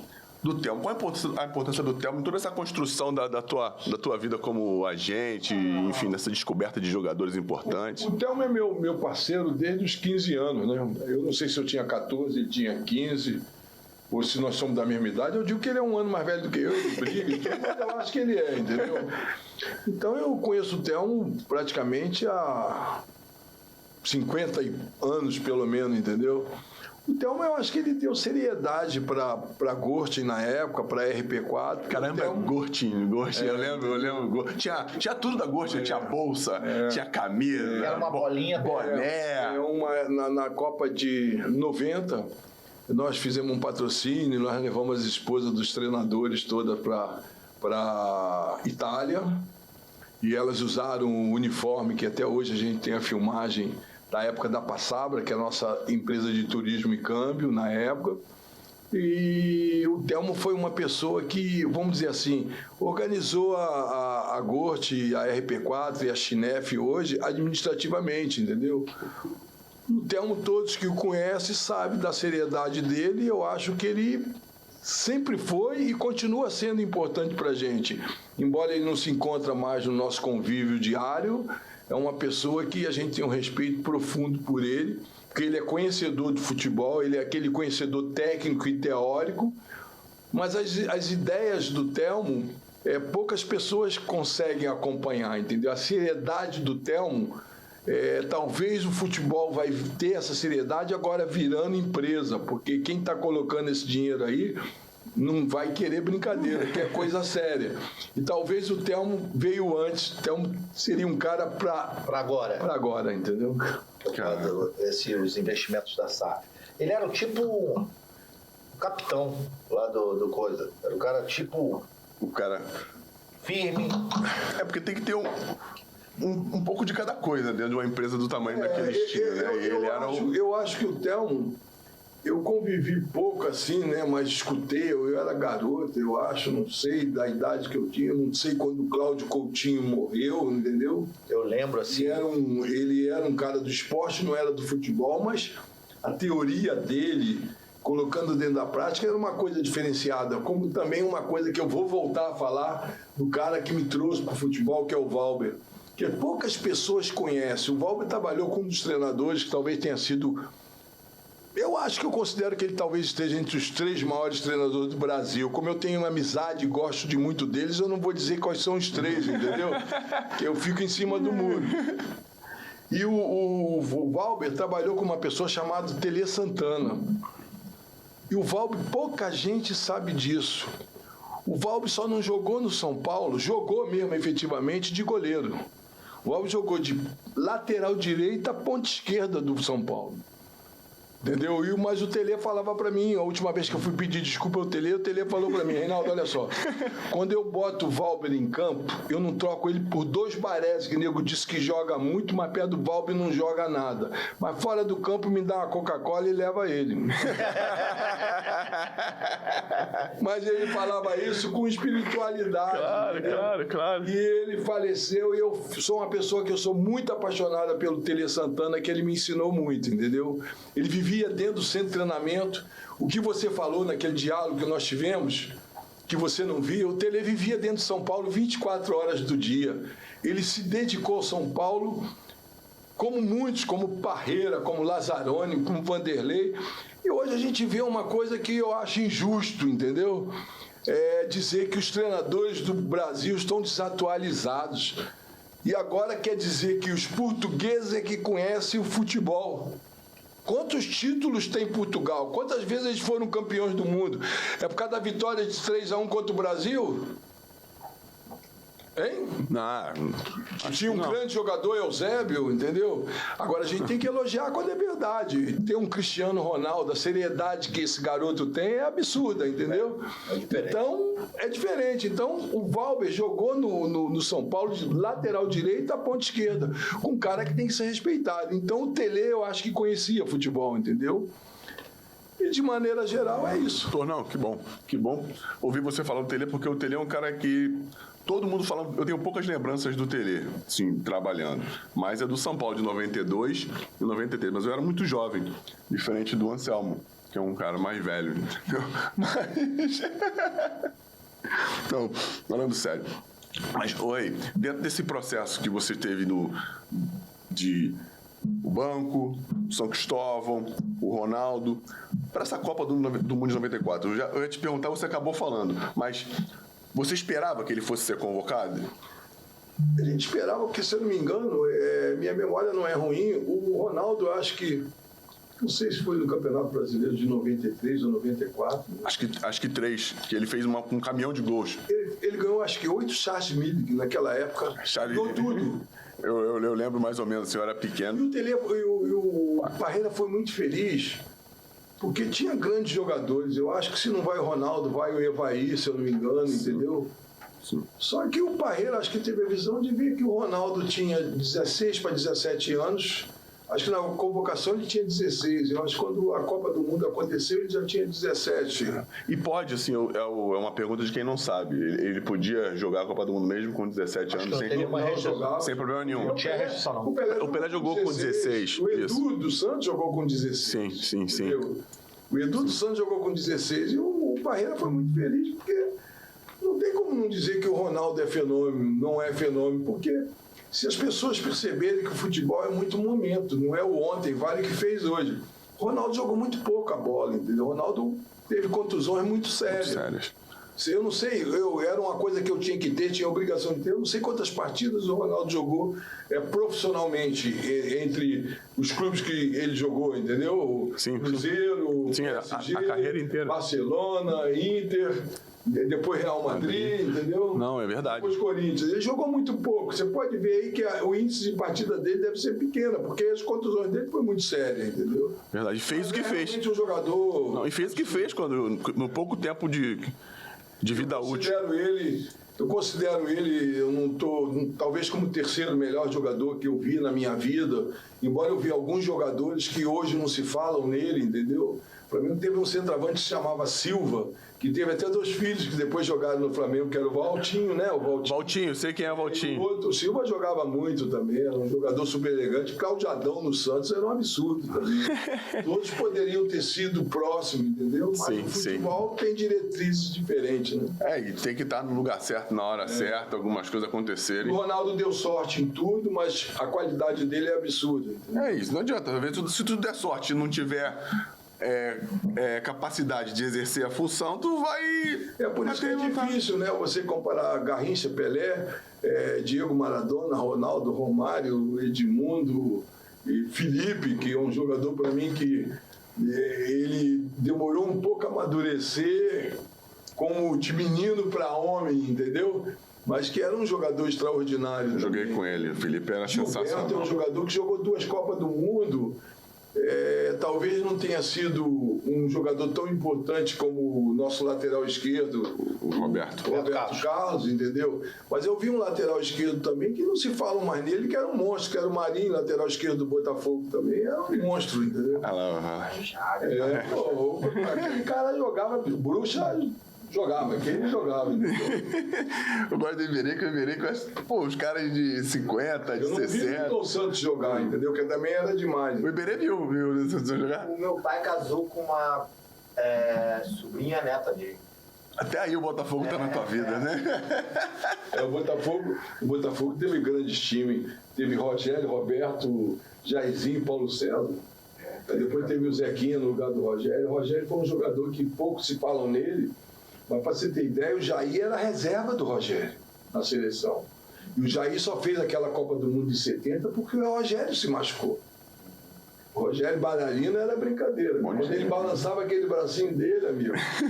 Um monte de coisa que a galera não sabe, né? O Jair era banco do Rogério.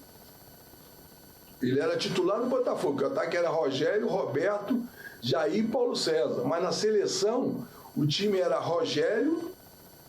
Quem era o centroavante? Pelé. Não, Pelé. Não tinha centroavante, eu acho. Não tinha. Era Pelé, Tostão e jogava o Rivelino, entendeu?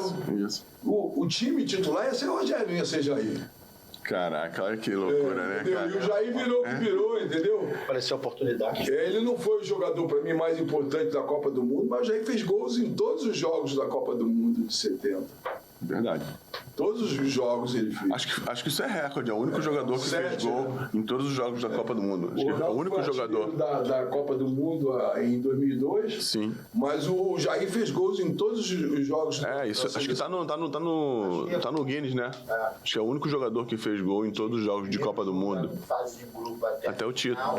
Ele fez gol. Não, isso é legal pra caramba. O Jair foi muito importante. Muito importante. O Tostão é um jogador que poucas pessoas falam dele. O Tostão é o único time que eu vi humilhar o Santos. Dorval, Coutinho, Pelé e Pepe. O único time que eu vi humilhar o Santos, a maneira de se dizer, foi o Cruzeiro. Porra, de Tostão, Evaldo, né? Lucinho Lopes, Zé Carlos, pô. Pô, meio a conversa com o Reinaldo, parece que os dois viveram na mesma época. Estudaram junto, Estudaram junto na mesma escola. Eu sempre gostei de futebol, eu sempre vi muito futebol. Entendeu? Eu fui uma das grandes injustiças do futebol, entendeu? Porra, você é um cara que tem uma história fodida na bola. E eu queria te perguntar uma parada que estava na minha cabeça. Os momentos mais alegres que tu teve no futebol, Rei? 3. Não, 3 é pouco, 5. 5 é muito, 3. Porque. Vai decidir se não, é 5 ou não 3. sabe por quê? 3 pode ser pouco pro tamanho dele, mas 5 pode ser muito pra você categorizar, entendeu? Eu não vou acertar assim. Claro. Cronologicamente é difícil. Mas os flamenguistas vão ficar injuriados. Não, Foi de 6-0 do Botafogo no Flamengo, no Maracanã. Isso aí que ano? Não lembra? 6-0 que nós demos no Flamengo e que queriam me bater muito no Maracanã. Eu fiquei muito feliz. Pô, é legal Porque isso. eu digo uma coisa importante. Eu sou botafoguense, mas o maior clube do mundo é o Flamengo. O melhor vestiário do mundo é o Flamengo. É mesmo? É porque o Flamengo é imbatível em algumas coisas, entendeu? Por isso é que o Flamengo se tornou o que é. Lógico que tem pessoas capazes lá hoje e tem pessoas não capazes também, entendeu? Mas o Flamengo é diferente. O Flamengo é um clube diferente. E eu sou botafoguense, entendeu? Foi o falecido Noel que me fez ser Botafogo, entendeu? E tô feliz, te faz feliz. Eu acho que isso é uma história boa. A Copa do Mundo, por exemplo, de 94, a Copa do Mundo de 2002, a descoberta do Val, a descoberta do Ronaldo, a descoberta do Felipe, do Gilberto. Não, e tudo isso, assim, o legal que a gente falou, eu falei de você, mas tudo que você falou envolve futebol, porque como você falou que o futebol é tua grande paixão desde moleque. Não, sempre foi, eu também fui uma pessoa que dei muita sorte também no mercado financeiro. Eu fiz grandes amigos, tive grandes clientes que me ajudaram muito. O Dr. Jacó Stenberg, por exemplo, que é um homem que eu acho que o Brasil pouco conhece, entendeu? Foi uma das pessoas que mais me ajudou quando eu era garoto, para rapaz, casado, com dificuldade, e ele me acolheu. Eu também tive muita sorte em tudo que eu fiz, deu certo, entendeu? Que bom. Não fiz tudo corretamente como gostaria de ter feito, de maneira geral, vamos dizer assim, mas a minha vida, na realidade, eu não posso reclamar dela. Estudei o que deu para estudar, eu sempre fui o pior aluno da classe, entendeu? 2. Tá no lugar certo. E às vezes tem algumas injustiças no mundo, né? Porque você vê tanta gente que estudou aí, hoje não tem emprego. É verdade. Você vê que o cara se forma em engenheiro. Hoje eu tenho uma engenheira que serve café no meu escritório. Mas, Reinaldo, aí isso aí eu acho que vou botar assim, não estou falando que seja culpa do ensino. O ensino, como ele é passado para as crianças hoje, é de uma maneira de você repetir. Ele não ensina a criança a refletir e fazer as perguntas certas. Você 3 vezes 3, 9, mas ele não está sabendo por que é 9. Então, eu acho que hoje, a educação, da maneira como ela é dada, faz isso daí. Você pega, outro dia eu estava vendo o Bruno Perini, naquele Os Sócios, né? E ele fala que um período que ele teve andando de Uber durante muito tempo. E ele gostava de conversar com os caras do Uber. Ele falou assim, eu pegava engenheiro, arquiteto, só tinha 2 profissões que eu não peguei trabalhando no Uber. Médico e advogado. Mas todas as outras eu peguei, os caras trabalhando de Uber. Nunca peguei um médico que tinha se formado em medicina pilotando Uber. Por que você acha isso? Cara, eu acho que duas coisas. O ramo do direito, né, é o ramo que tem maior leque de opção para você poder trabalhar. É o mais abrangente para você. Mais abrangente. Para você não, dentro do que... Do mercado é. E a medicina. Medicina hoje, se o cara quer trabalhar, você já sai da faculdade ganhando 5, 10 contos. Fácil. Só que você vai ter que trabalhar, tu vai ter que tirar plantão, tu vai ter que fazer essa porra toda. Existe uma carência. E aí ele volta para falar dos programadores, né? Sim. O Brasil tem um déficit hoje em torno de 800 mil programadores. E o programador, ele não tem necessidade de ser formado em educação, entendeu? É um curso. Então, o que é a inteligência, né? O que é a sabedoria? Você sai da faculdade com um acúmulo de conhecimento, mas... sem sabedoria nenhuma. Não tem prática. Entendeu? Tu não sabe reagir em cima de pressão, você não tem a parte de relacionamento. Você mesmo estava falando durante o bate-papo lá. O maior patrimônio nosso como agente é o quê? Credibilidade e ciclo de relacionamento. E você falou aí agora uma pessoa que te ajudou muito, o quê? Relacionamento. Então, as escolas não fazem esse aprendizado da inteligência emocional. Entendeu? Não fazem.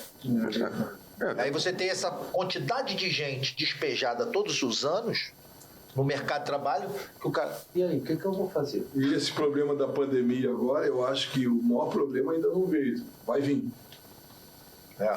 Eu acho isso, que o nosso problema econômico ainda está para chegar. O econômico ainda não chegou? O que tu acha? Eu acho que não, entendeu? E, infelizmente... O que nós temos, eu não sou nem político nem apolítico, entendeu? Mas o que a gente pode falar da política, entendeu? É complicado. Acho que o que a gente pode esperar é sempre uma incógnita. É uma coisa complicada, mas não sei se a gente tem o direito de criticar, entendeu? Mas tem o direito de opinar, não é livre-arbítrio, entendeu? Então eu acho que é muito difícil hoje a gente viver num país como a gente está vivendo, as esperanças que a gente tem, quais são essas esperanças? Eu sei que eu vou sobreviver, entendeu? E eu já vivi, mas não sei se meus netos vão ter condição de vida, entendeu? Embora eles estejam num caminho certo, estão sendo educados para isso. Mas se você vê, como eu dou um exemplo, que eu tenho uma engenheira civil que serve café, às vezes eu fico com vergonha de olhar para ela, como é que faz? Como é que resolve um problema desse? E se os caras estão mais preocupados com outras coisas, entendeu? Porque... é que eu falo, eu não sou nem político nem apolítico. Quem tem que pagar minhas contas sou eu. Os débitos são meus, os créditos são meus.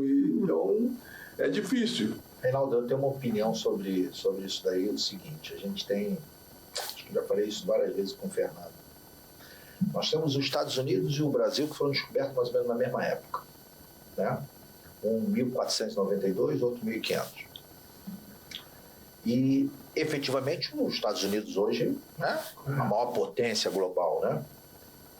Por que lá virou potência global e aqui a gente ainda está rateando?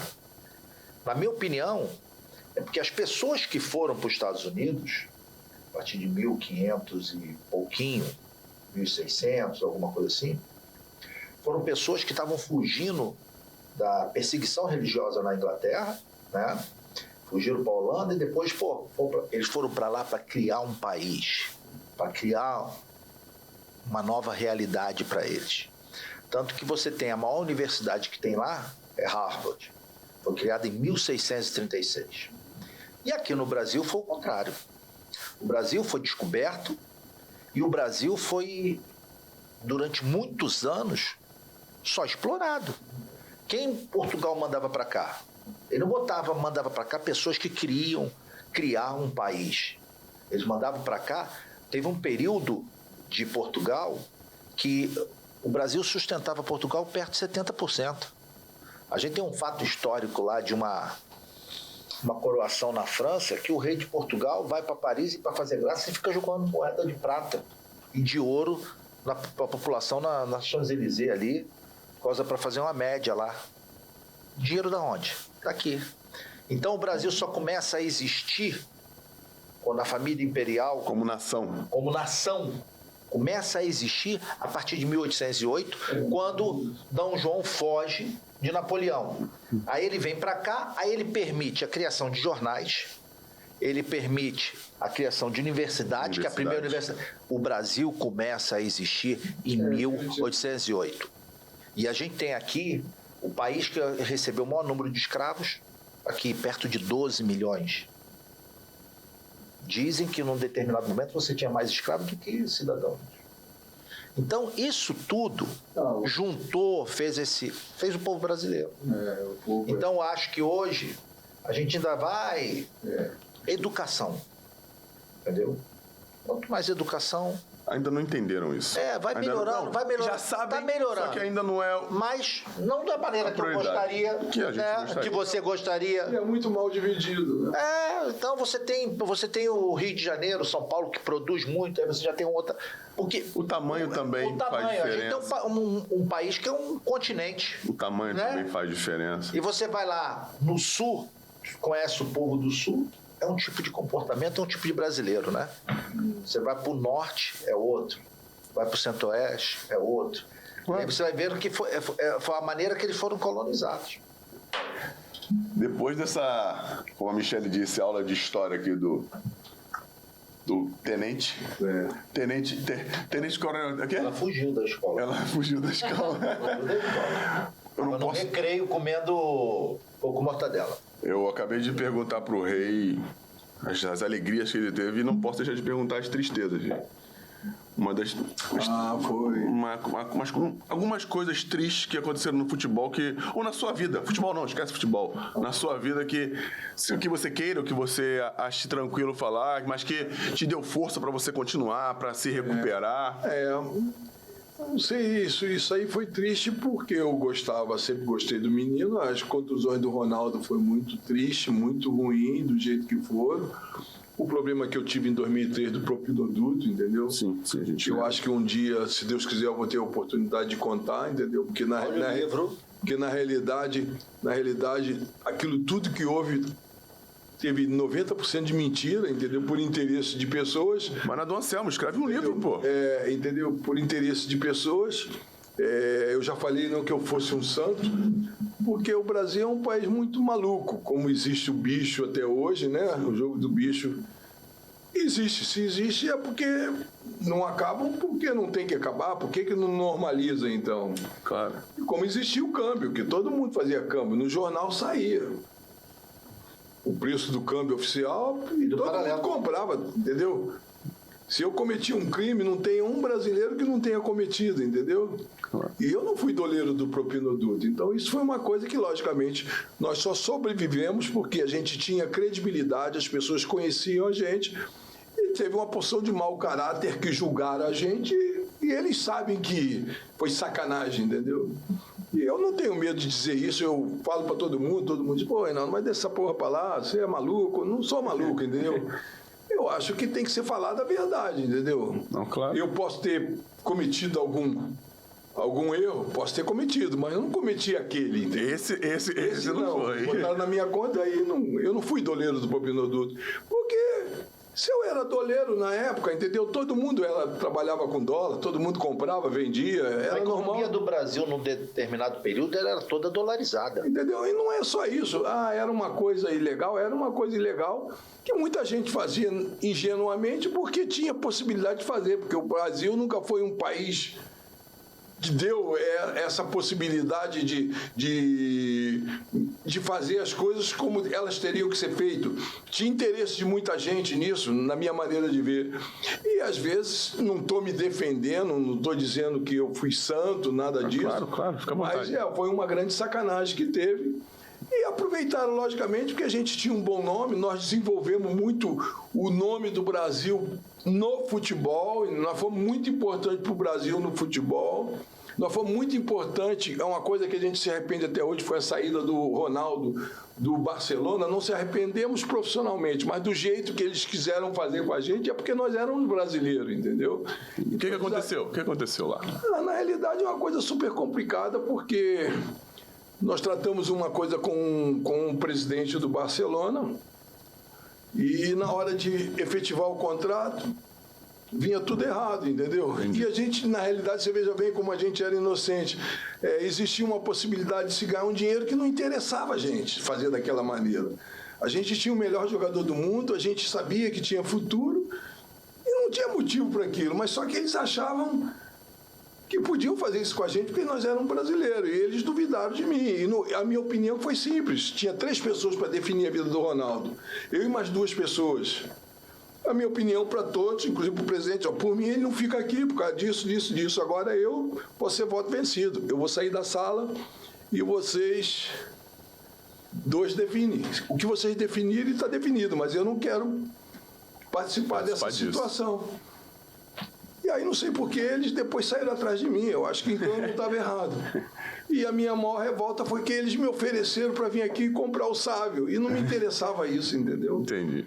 Não estou dando uma de bonzinho. Não, claro que não. Porque ninguém entende isso. Nós também ficamos arrependidos, entendeu? E o Sávio acabou indo pro Real Madrid. Hã? E o Sávio acabou indo pro Real Madrid depois. Depois foi pro Real Madrid, entendeu? E foi uma história um pouco complicada. A gente acha que a vida do Ronaldo deu certo em tudo, entendeu? Sim, eu acho que ele é feliz até hoje. Desejo que ele seja feliz também. Muito por vocês também, né? Que fizeram um bom trabalho no início. Eu não sei se foi só pela gente, porque o Ronaldo tinha qualidade. Mas ele sabe que nós fomos importantes na vida dele, entendeu? E eu prefiro até pular esse fato, entendeu? Porque é uma coisa que ele está feliz, a gente também tem nossa vida, somos felizes, cada um com seus problemas e cada um com suas soluções, entendeu? Não, e tá todo mundo com saúde, você tá aí até hoje, como tu falou, você teve um problema passado que não foi verdade, vocês passaram por isso tudo, tu tá aí inteiro, podendo contar a tua história. Vamos dizer que a verdade que foi contada não era verdadeira. Não era verdadeira. Não, e tu tá aí até hoje, vivendo tua vida bem, com saúde, pô... ensinou coisa pra caramba pro Anselmo, pro próprio Rodrigo, enfim, tu, como eu falei, você é patrimônio do futebol brasileiro. É feliz com o que foi feito. Patrimônio do futebol Papai brasileiro. do Céu programou pra gente. Tenha certeza disso, não tenha nenhum pensamento diferente disso. Eu com 15, 14 anos já sabia quem você era, o que você já fazia pelo futebol brasileiro e mundial. A gente tem o maior prazer de ter você aqui hoje. E é isso aí, galera. É legal pra caramba estar falando com vocês. Foi legal pra caramba ter trazido esse patrimônio, essa história. Vou cobrar ele pra fazer o livro. Ele tem que botar fazer o livro. Pilha no Rodrigo também. Isso, pilha no Rodrigo. Pô, Pega um ghostwriter aí, a gente... grava tudo. Pô, senta, bota um... Não é pra você escrever, não. Alguém escreve pra tu, só Pega fala. o ghostwriter, o cara vai Gosta de gravando. falar? Deixa que o cara escreve. Ele vai e depois junta tudo, aí tu vai ler, ó. É isso aqui. Dentro dessa tua experiência. Nós participamos de um livro do Ronaldo, que foi um livro bonito, que foi feito por Acho que eu li esse livro do Ronaldo. um escritor espanhol também. É antigo. Tem tempo, não tem tempo? Tem muito tempo. Acho que eu li. Não sabia nem que o Ronaldo tinha escrito Tem um livro sim. Eu lembro. Ele tem mais de um livro. Acho que tem até o rosto dele assim, escrito Ronaldo. Vou pegar pra ler. Dentro da tua experiência aí, de tudo que tu aprendeu, de que tu viu, principalmente, você segue alguma frase, alguma coisa que te tocou, que você colocaria numa camisa para mostrar para o mundo inteiro? Uma coisa que... Um mantra, não sei. Uma frase que você gosta, que você leva para sua vida inteira, que você colocaria na sua camisa. Você tem alguma? Eu falei que o futebol é a maior multinacional do mundo. Pô, essa aí é fera. Essa aí eu nunca escutei também. Boa. Futebol é a maior multinacional do mundo. O maior produtor é aquilo. É isso aí. E a matéria-prima, né?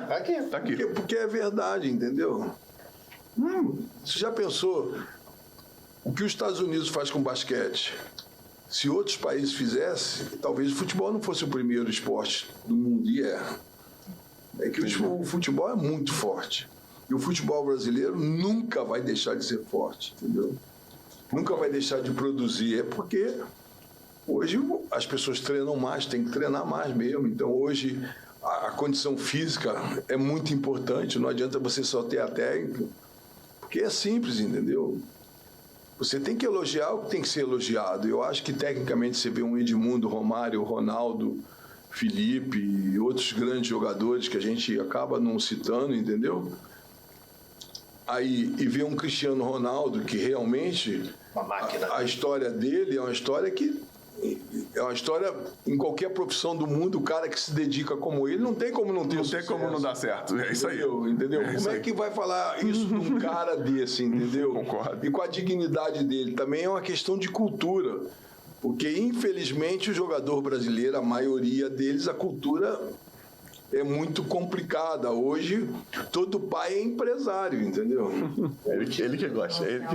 Para mim, Todo pai é empresário, todo mundo é empresário. E aí a gente não tem que ficar falando, porque dá a impressão que a gente fala em causa própria e não é isso, entendeu? A gente tem a maior competição do mundo é a Champions League. E até pouco tempo atrás, a segunda nacionalidade era o brasileiro. E o campeonato é na Europa. Primeiro, sabe qual é? Não. Francês. Que tem uma grande incidência de africanos, de imigração africana. Das colônias. Das colônias francesas. É isso aí. Das colônias. É isso aí. Verdade. Tu vê que Não sei se... Isso aí é um dado recente, deve ter 1 ou 2 anos, mas não sei se ainda continua. Mas se o Brasil não for o segundo... É o primeiro. Deve ter caído para terceiro, ou está em primeiro, assim, mas primeiro era a França, segundo o Brasil. E eu acredito, eu continuo a pensar que, infelizmente, faltou dinheiro para o futebol no passado, entendeu? Faltou organização, faltou seriedade, mas o que eu mais lamento é os pequenos clubes terem acabado, entendeu? Que eu acho que o maior celeiro de craques para os grandes clubes sempre foram os pequenos clubes. E os clubes grandes não enxergaram isso. Eles mataram todos os clubes pequenos. E hoje está vindo os caras todos aí... Mas eu, Reinaldo, eu acho que a gente está entrando numa nova fase com a questão da SAF. Guardando as devidas proporções, você vai ver grandes grupos internacionais, como vieram para comprar o Botafogo, como estão comprando o Vasco, né? E a tendência é o seguinte, deu certo, isso vai ser um efeito em cadeia. Lógico. Então, provavelmente, né, a gente daqui uns próximos 5 anos, 6 anos, se tudo caminhar como todo mundo deseja e almeja, né, dos clubes, o Botafogo se tornar uma grande equipe, porque o Botafogo há quantos anos, o último título foi em 95, né? Brigar por títulos. A gente tem um exemplo que eu acredito que num curto espaço de tempo vai ser campeão brasileiro, é o pessoal do Red Bull Bragantino, que briga para lá em cima, que é um exemplo de investimento particular. O cara bota o dinheiro dele, faz um trabalho sério, visando o quê? A parte do desempenho esportivo. Desempenho esportivo. Então, dando certo nisso daí, aí os empresários de menor investimento vão pegar para fazer o mesmo trabalho no Bangu. E vocês acham que o respeito pelo agente, pelo cara que fomenta, continua do mesmo, vai melhorar? Você acha que vai melhorar? Porque a coisa profissional, a gente faz parte da engrenagem. Isso eu também acho. Porque é o seguinte, quem é que fomenta o jogador? Quem é que comenta? Porque hoje em dia, doido, só pra completar o que tá falando, hoje em dia é o agente que compra a chuteira do jogador. Quando eu jogava, quem me dava minha chuteira era o clube. Não existe isso. Não, eu tava conversando com não sei quem é isso hoje. Isso os papéis se inverteram um pouco, né? Agora o clube pega isso porque em ele receita. sabe. Ele sabe. E as marcas? Ele sabe se o jogador hoje, com 12 anos, já tem alguém colado nele e que está dando dinheiro. Então ele já se exime da responsabilidade. Se exime. Pô, mas com 12... já tem um montão de agente que com 12 anos já está botando dinheiro na frente. E já tem pai de jogador que com 12 anos já para de trabalhar. Só para ficar acompanhando o filho na beira do campo. Isso a maioria, já pensando, né, no que o filho pode vir a dar para ele. Ele já deixa de trabalhar. Não vou trabalhar, não. Tu pensa que hoje tem quase 28 mil jogadores inscritos na CBF. Vamos lá. Vamos fazer uma matemática aqui meio louca. 28 mil profissionais. Se profissionais, não sei quantos times são, as categorias de base desses times, estou contando jogadores, se for botar uma matemática aí meio maluca, dá uns 500 mil jogadores. A gente está falando de profissional, mas... Não, estou falando... Porque de tudo, né? Cada categoria de base aí... Tem no mínimo 25 jogadores. 25 a 30. Né? Isso aí. Aí você tem infantil, mirim, juvenil... Júnior. E júnior. Júnior são três idades. Então. Aqui tem, 2, 4, 6, 9. 9 idades. Vezes 30. É isso. Dá 270. Isso aí. Mas multiplica pelos times. Mas a gente vai falar o seguinte, por exemplo, os times que fazem parte assim, da Série D, né, dessas outras, a maioria deles não tem... Categorias de base. Até tem, porque você é obrigado. Juvenil e júnior. Infantil, juvenil e júnior. Infantil tem que ter. E o engraçado é que tu estava falando do fomento. os estados do Nordeste, do Norte, tem muita incidência de atletas que ainda aqui para nós. E são pouco valorizados. Nós temos até um jogador que se contundiu a coisa de praticamente 6 meses, 7 meses atrás, que é o Fábio Lima. Fábio Lima, sim. Que é um jogador que ficou rico no mundo árabe. E é futebol. A gente, na realidade, na época, tentamos fazer negócio com o Vasco, entendeu? E não conseguimos. E o Fábio é um menino que está lá há 8 anos e está muito rico jogando lá, entendeu? Onde ele está? Ele está no Catar. E teve algumas vezes cogitação até de alguns treinadores que conhecem ele indicado para a seleção e não foi. Então, é uma coisa muito relativa, né? É verdade. O dinheiro está... distribuído. Quem é que imaginava que um jogador ia custar 50 milhões de euros, entendeu? Se falasse isso há 10 anos atrás, ninguém ia te matar. Tá maluco, entendeu? Mas você movimenta muito dinheiro. O negócio... Mas um jogador como esse que foi vendido agora, entendeu? Na Inglaterra, entendeu? Que foi comprado lá agora. Qual deles? Só que ele vende... Eu esqueci o nome dele agora. A gente tem o caso do Neymar. O Neymar foi a maior venda durante muito tempo na história. Só que o seguinte... No Brasil? Não, a história. Lá do saída do Barcelona com Paris. Sim. Só que o seguinte... eu não lembro o valor, mas foi perto de 100 milhões. 222 milhões de euros. 222 milhões que o cara investiu. Só que o seguinte, no dia seguinte que ele entrou que ele chegou no em Paris Saint-Germain, o valor das ações subiram $500 milhão. Isso aí. E o que a gente não dá importância, o que é vendido de camisa desses meninos é uma coisa... Não, o que é vendido de camisa, isso só foi com a expectativa de negócio. De negócio que ia vir, porque é isso aí. O nome do Neymar foi para a Torre Eiffel. Claro, porque a ação, para quem entende, né? Ação é expectativa futura. Eles valorizam a ação agora. Quanto é que passou a ser o direito de transmissão do jogo do Paris Saint-Germain? Quanta quantidade de camisa? Porque o seguinte, o que o Neymar movimenta, eu não lembro de criança usando camisa do Paris Saint-Germain antes do Neymar ir para lá. Claro. Criançada, né? Que pega nele como o grande ídolo. Quantidade de camisa. Quanto é que é uma camisa? A camisa deve custar R$20 para fazer, os caras vendem por 300 prata, 400. E eu continuo a falar que a maior imagem que eu vi na minha vida é desse menino Cristiano Ronaldo, porque ele contribuiu para isso, ele fez tudo.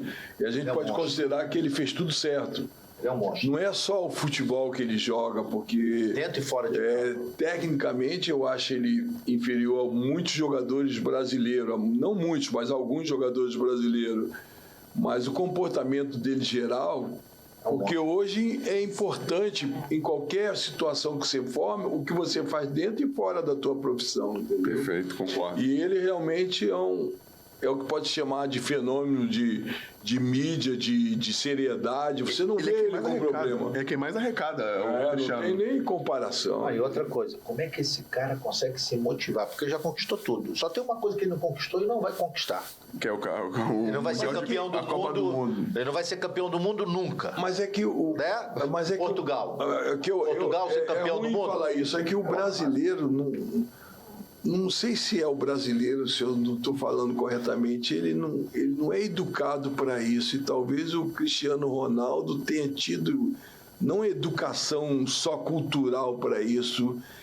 Eu acho que o que foi passado para ele é muito bom. Eu acho que deve ter importância do próprio empresário dele, que eu acho que deve ter sido muito importante na vida dele, e ele deu valor ao empresário dele. Ele fala muito do pai dele. Porque, infelizmente, é a nossa cultura. O menino chega pra gente com chinelinho de dedo, com grampo espetado embaixo, entendeu?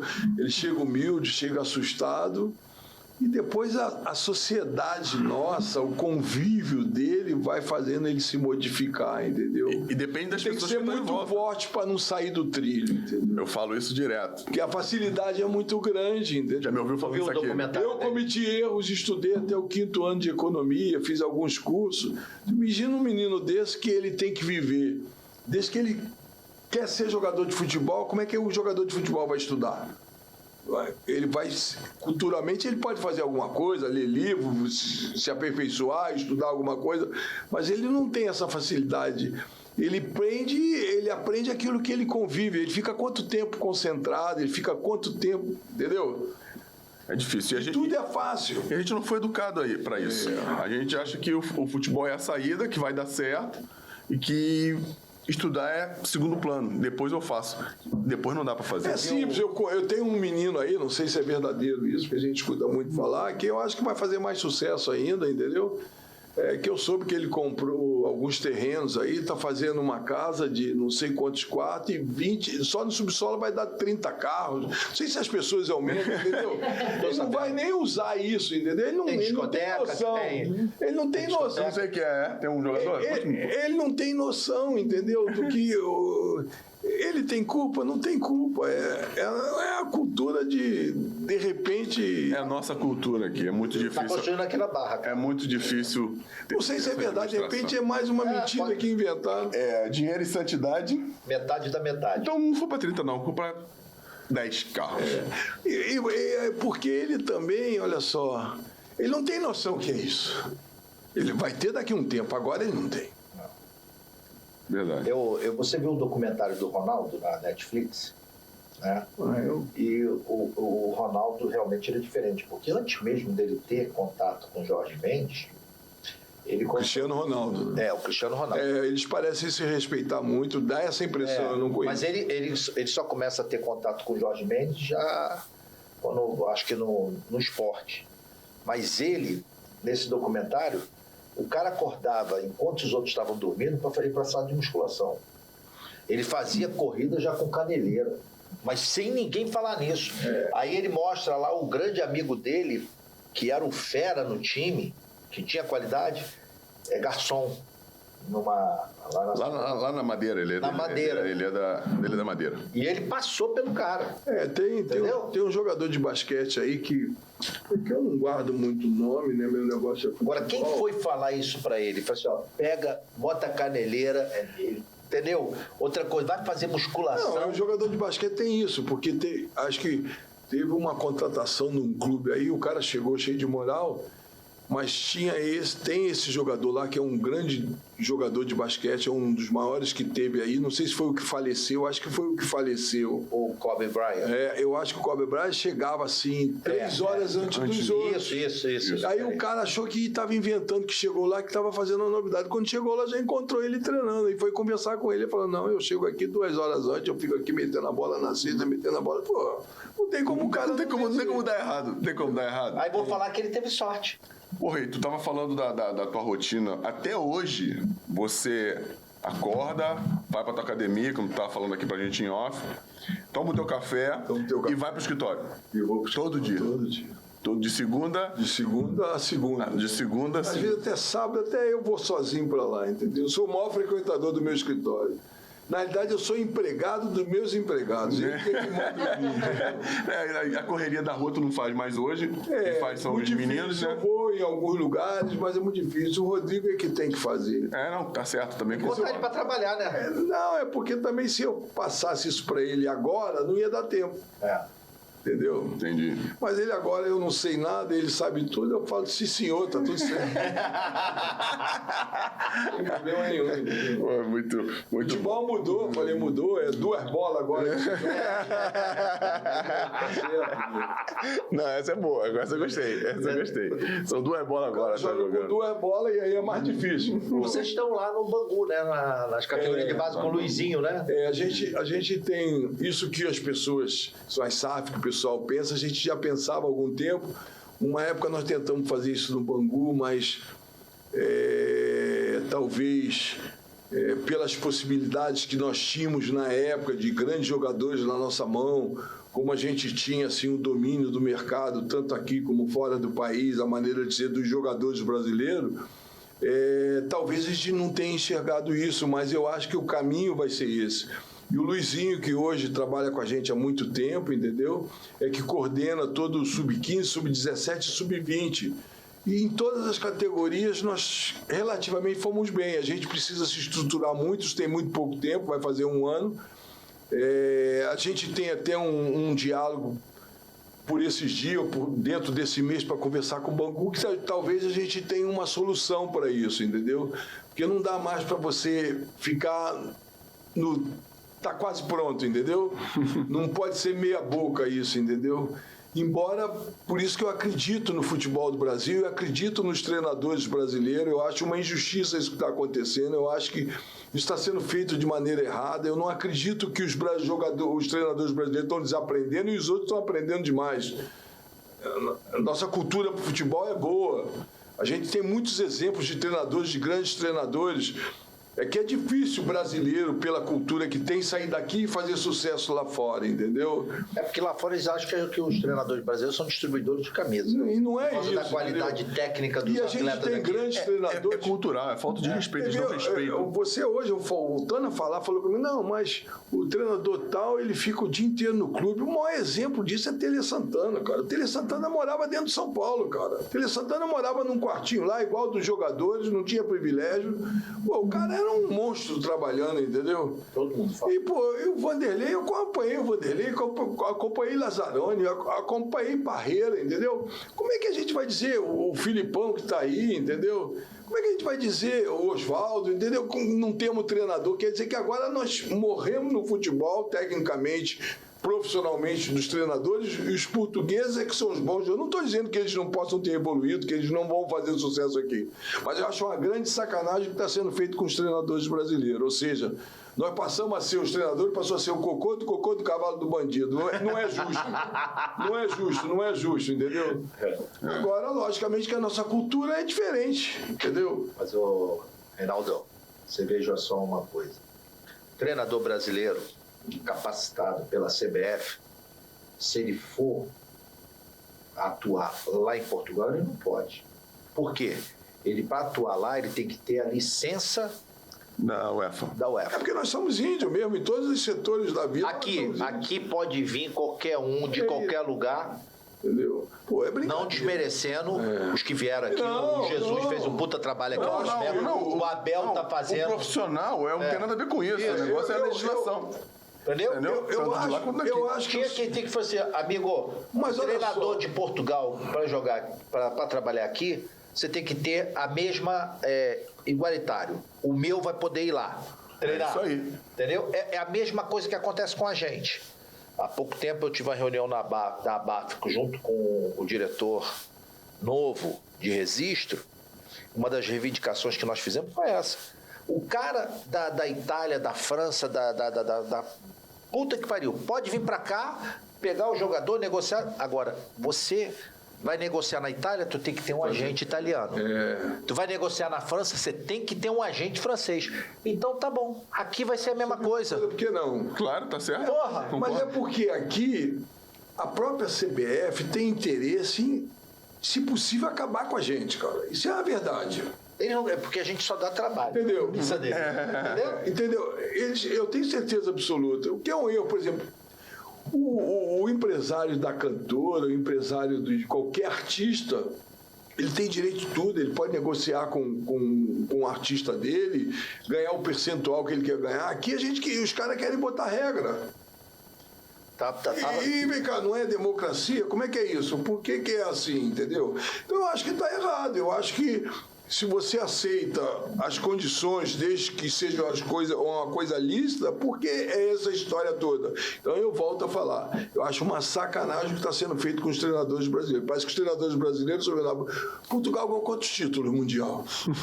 Nenhum. Ganhou algum? Ganhou. Agora eu também não estou elogiando. Para mim, o maior jogador como exemplo que eu vi, como mídia, como comportamento, como dedicação, é Cristiano Ronaldo. Não tem outra história. Eu vou falar o contrário, eu não sou burro, pô. Claro, pô. Entendeu? Então eu acho que tem algumas coisas que tem que ser modificadas, não modificadas, entendeu?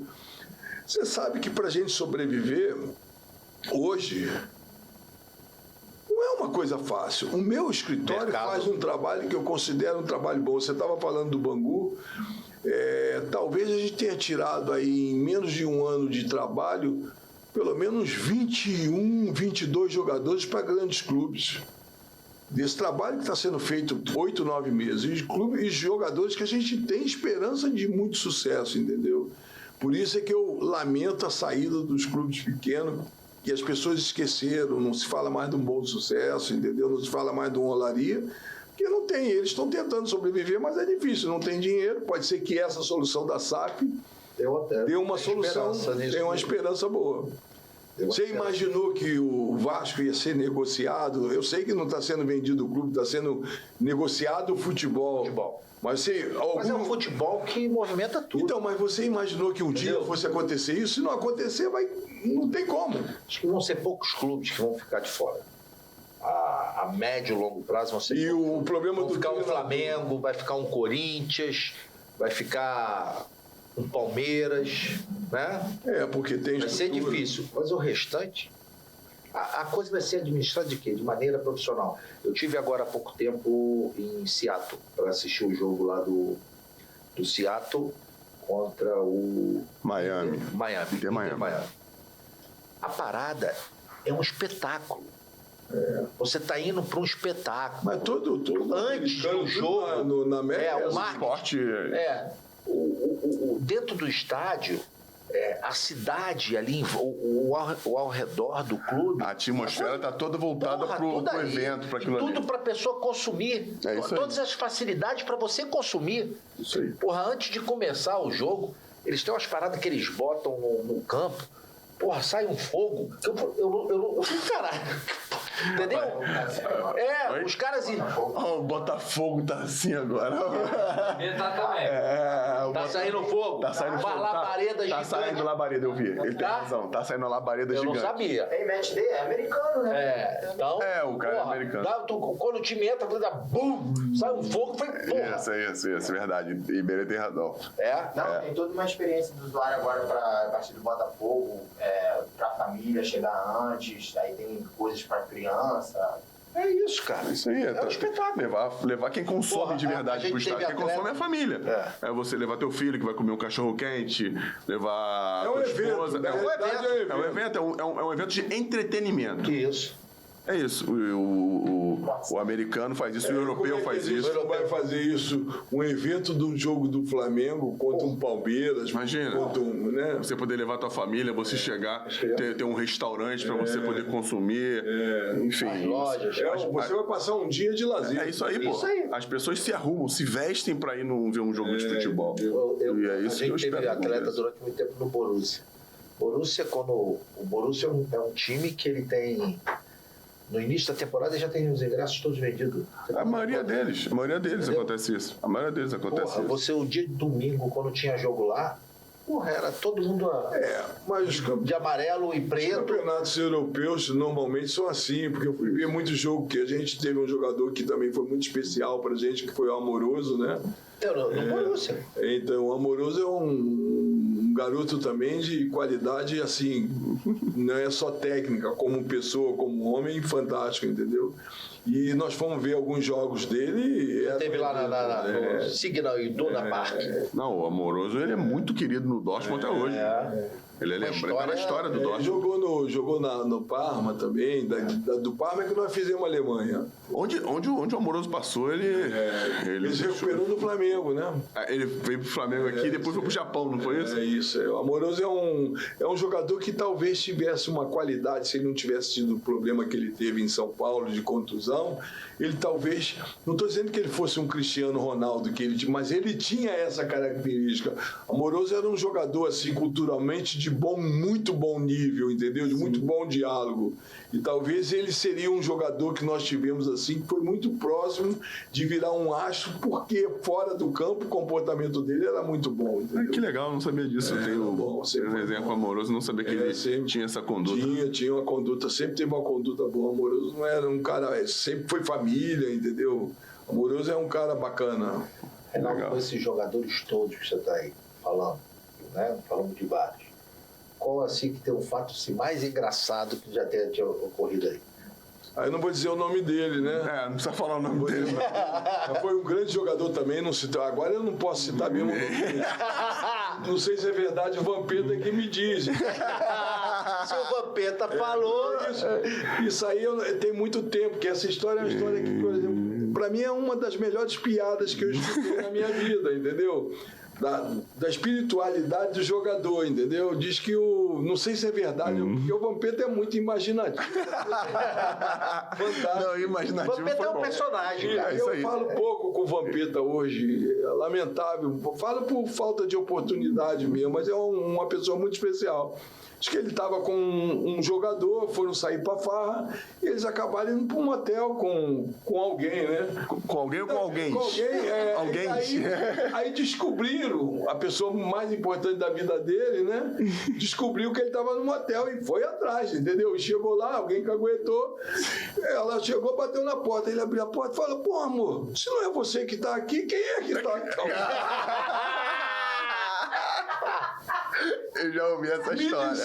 Me disseram que isso é verdade. Eu falei, porra, se não é verdade, dá pra fazer um filme.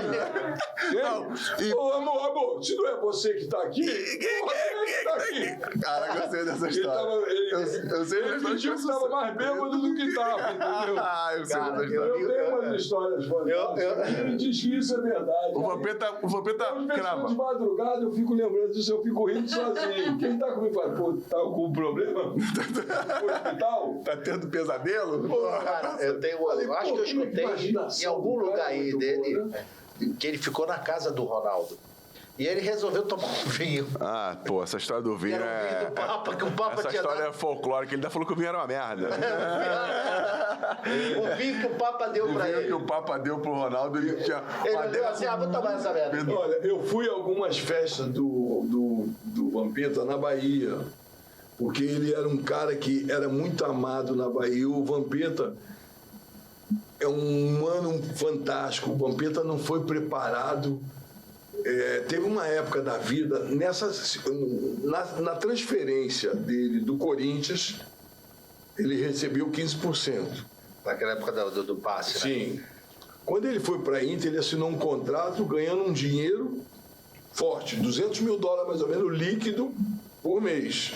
Assinou um contrato de 4 ou 5 anos, foram 5 anos. E ficou 6 meses, saiu de lá e voltou, veio para a França. Só que a França não pagava os salários que a Inter pagava. Mas o presidente lá assumiu toda a responsabilidade e pagou ele à vista.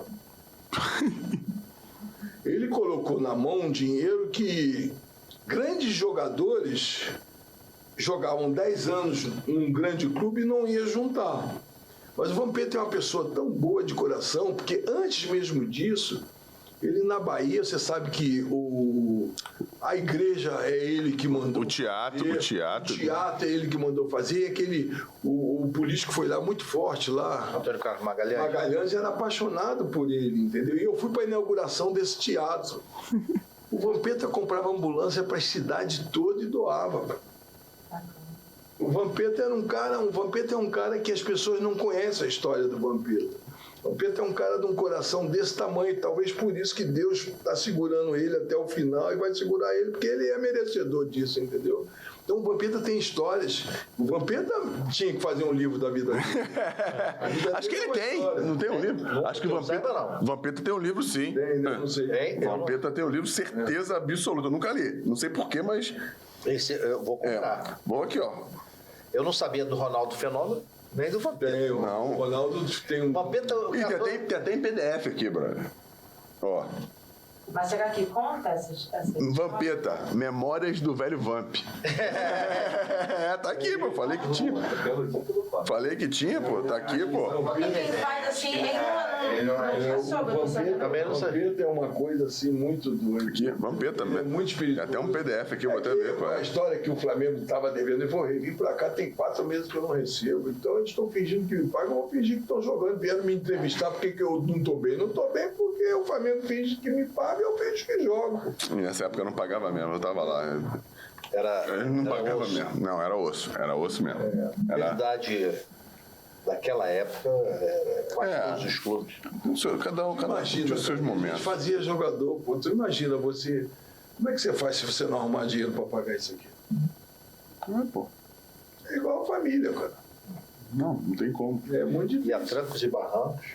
E hoje agora os jogadores faturarem o que faturam, tem que aproveitar, mas é mérito deles, porque o que eles divulgam é coisa de maluco.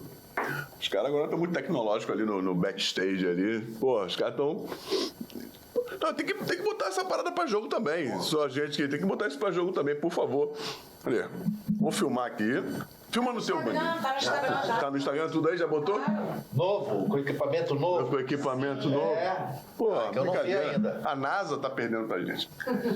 Olha, fora de brincadeiras, a gente está muito feliz de ter o Reinaldo conosco, né? E vocês também, mais ainda, em volta da nossa fogueira novamente.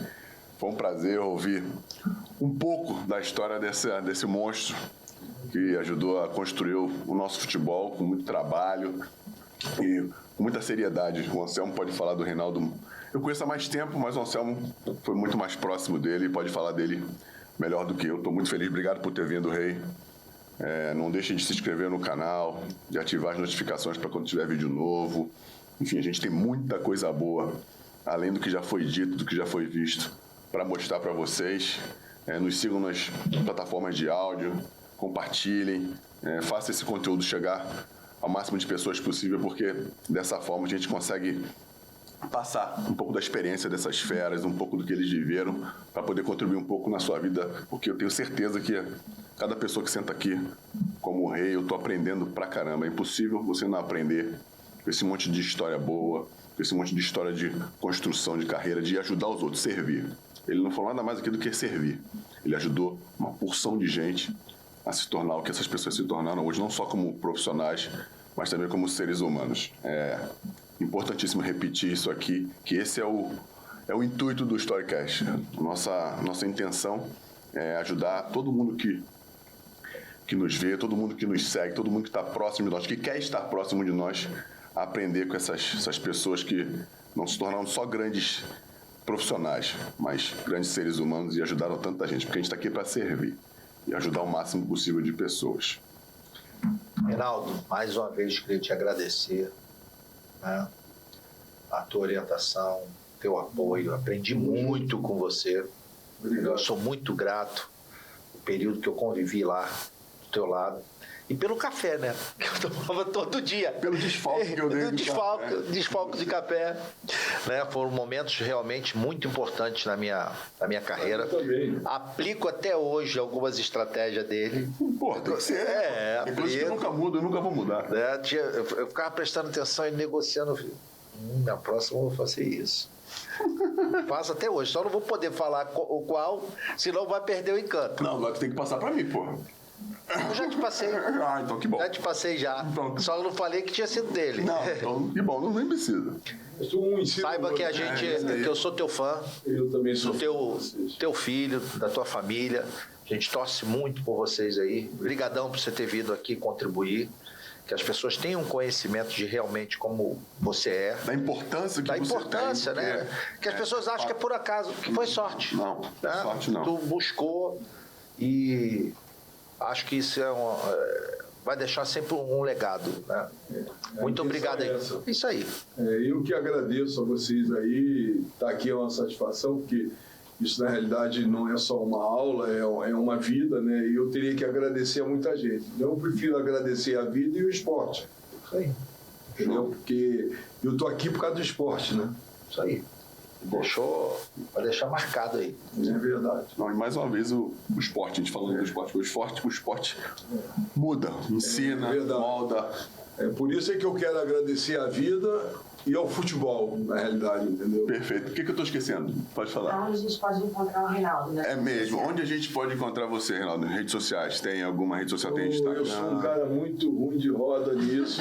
Ele não tem, Eu acho que isso, logicamente que toda a intenção disso é pro bem, mas a gente vê tanta coisa ruim também, entendeu? E na realidade eu prefiro que as pessoas do escritório, elas têm lá o Instagram da RP4. Isso, você sabe o Instagram da RP4? Isso que eu ia falar. Caramba, eu não sei. Eu sei, mas eu tenho aqui, ó. Vamos descobrir agora aqui. Eu sou ruim de telefone, quero continuar ruim de telefone. Eu sou mais de olho no olho, entendeu? Gosto de ter emoção, gosto de discutir.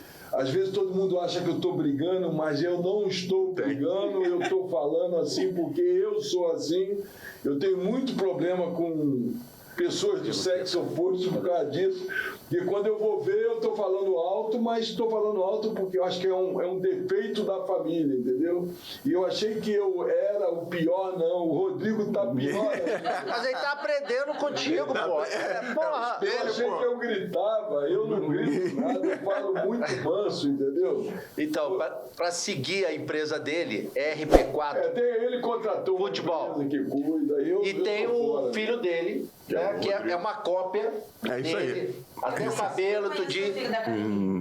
Isso. Na mesma academia. Você tá malhando na... Eu fui pra lá por causa dele. Mudou, era Rio Sport Center.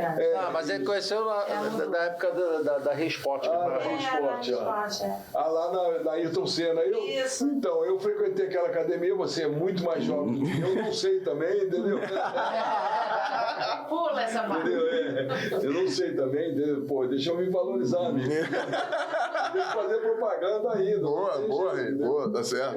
A Rio Sport Center me traz muita alegria boa, porque aquilo lá era de duas irmãs, né? Isso. Entendeu? Eu frequentei muito aquela academia naquela época, entendeu? Eu peguei, eu treinei ali durante uns 20 anos. Agora tem uns outros donos. Trocou lá, mas a gente pegou... E eu era viciado em corrida de rua, ficar 2 horas na rua correndo. E hoje eu sou viciado em transporte. Eu faço todo dia pelo menos 1h45 de transporte e faço bem, entendeu? A gurizada acha que eu tomo alguma coisa, entendeu? E eles tentam me acompanhar, juro por Deus, no trânsito não me acompanham. É ruim pra eles, entendeu? Que bom, espetacular. Tá vendo? Então entra aí, ó, da RP4, vocês vão ter lá o do Rodrigo Pita, que é o filho dele, que você vai ver a mesma coisa. Só uma versão slim, mais fininho. Mas é a mesma coisa. E você? Eu, AnselmoPaiva.bm. Fernando.04 Santos, não esqueço mais. E o Storycast também tá lá. Obrigado a todos vocês. Nossa fogueira tá aumentando cada vez mais, a galera tá ficando cada vez mais robusta. E isso só nos deixa cada vez mais felizes, né, Doido? Isso aí. Muito obrigado a todos vocês aí. Obrigado, Reinaldo. E até a próxima. Um grande beijo. Valeu!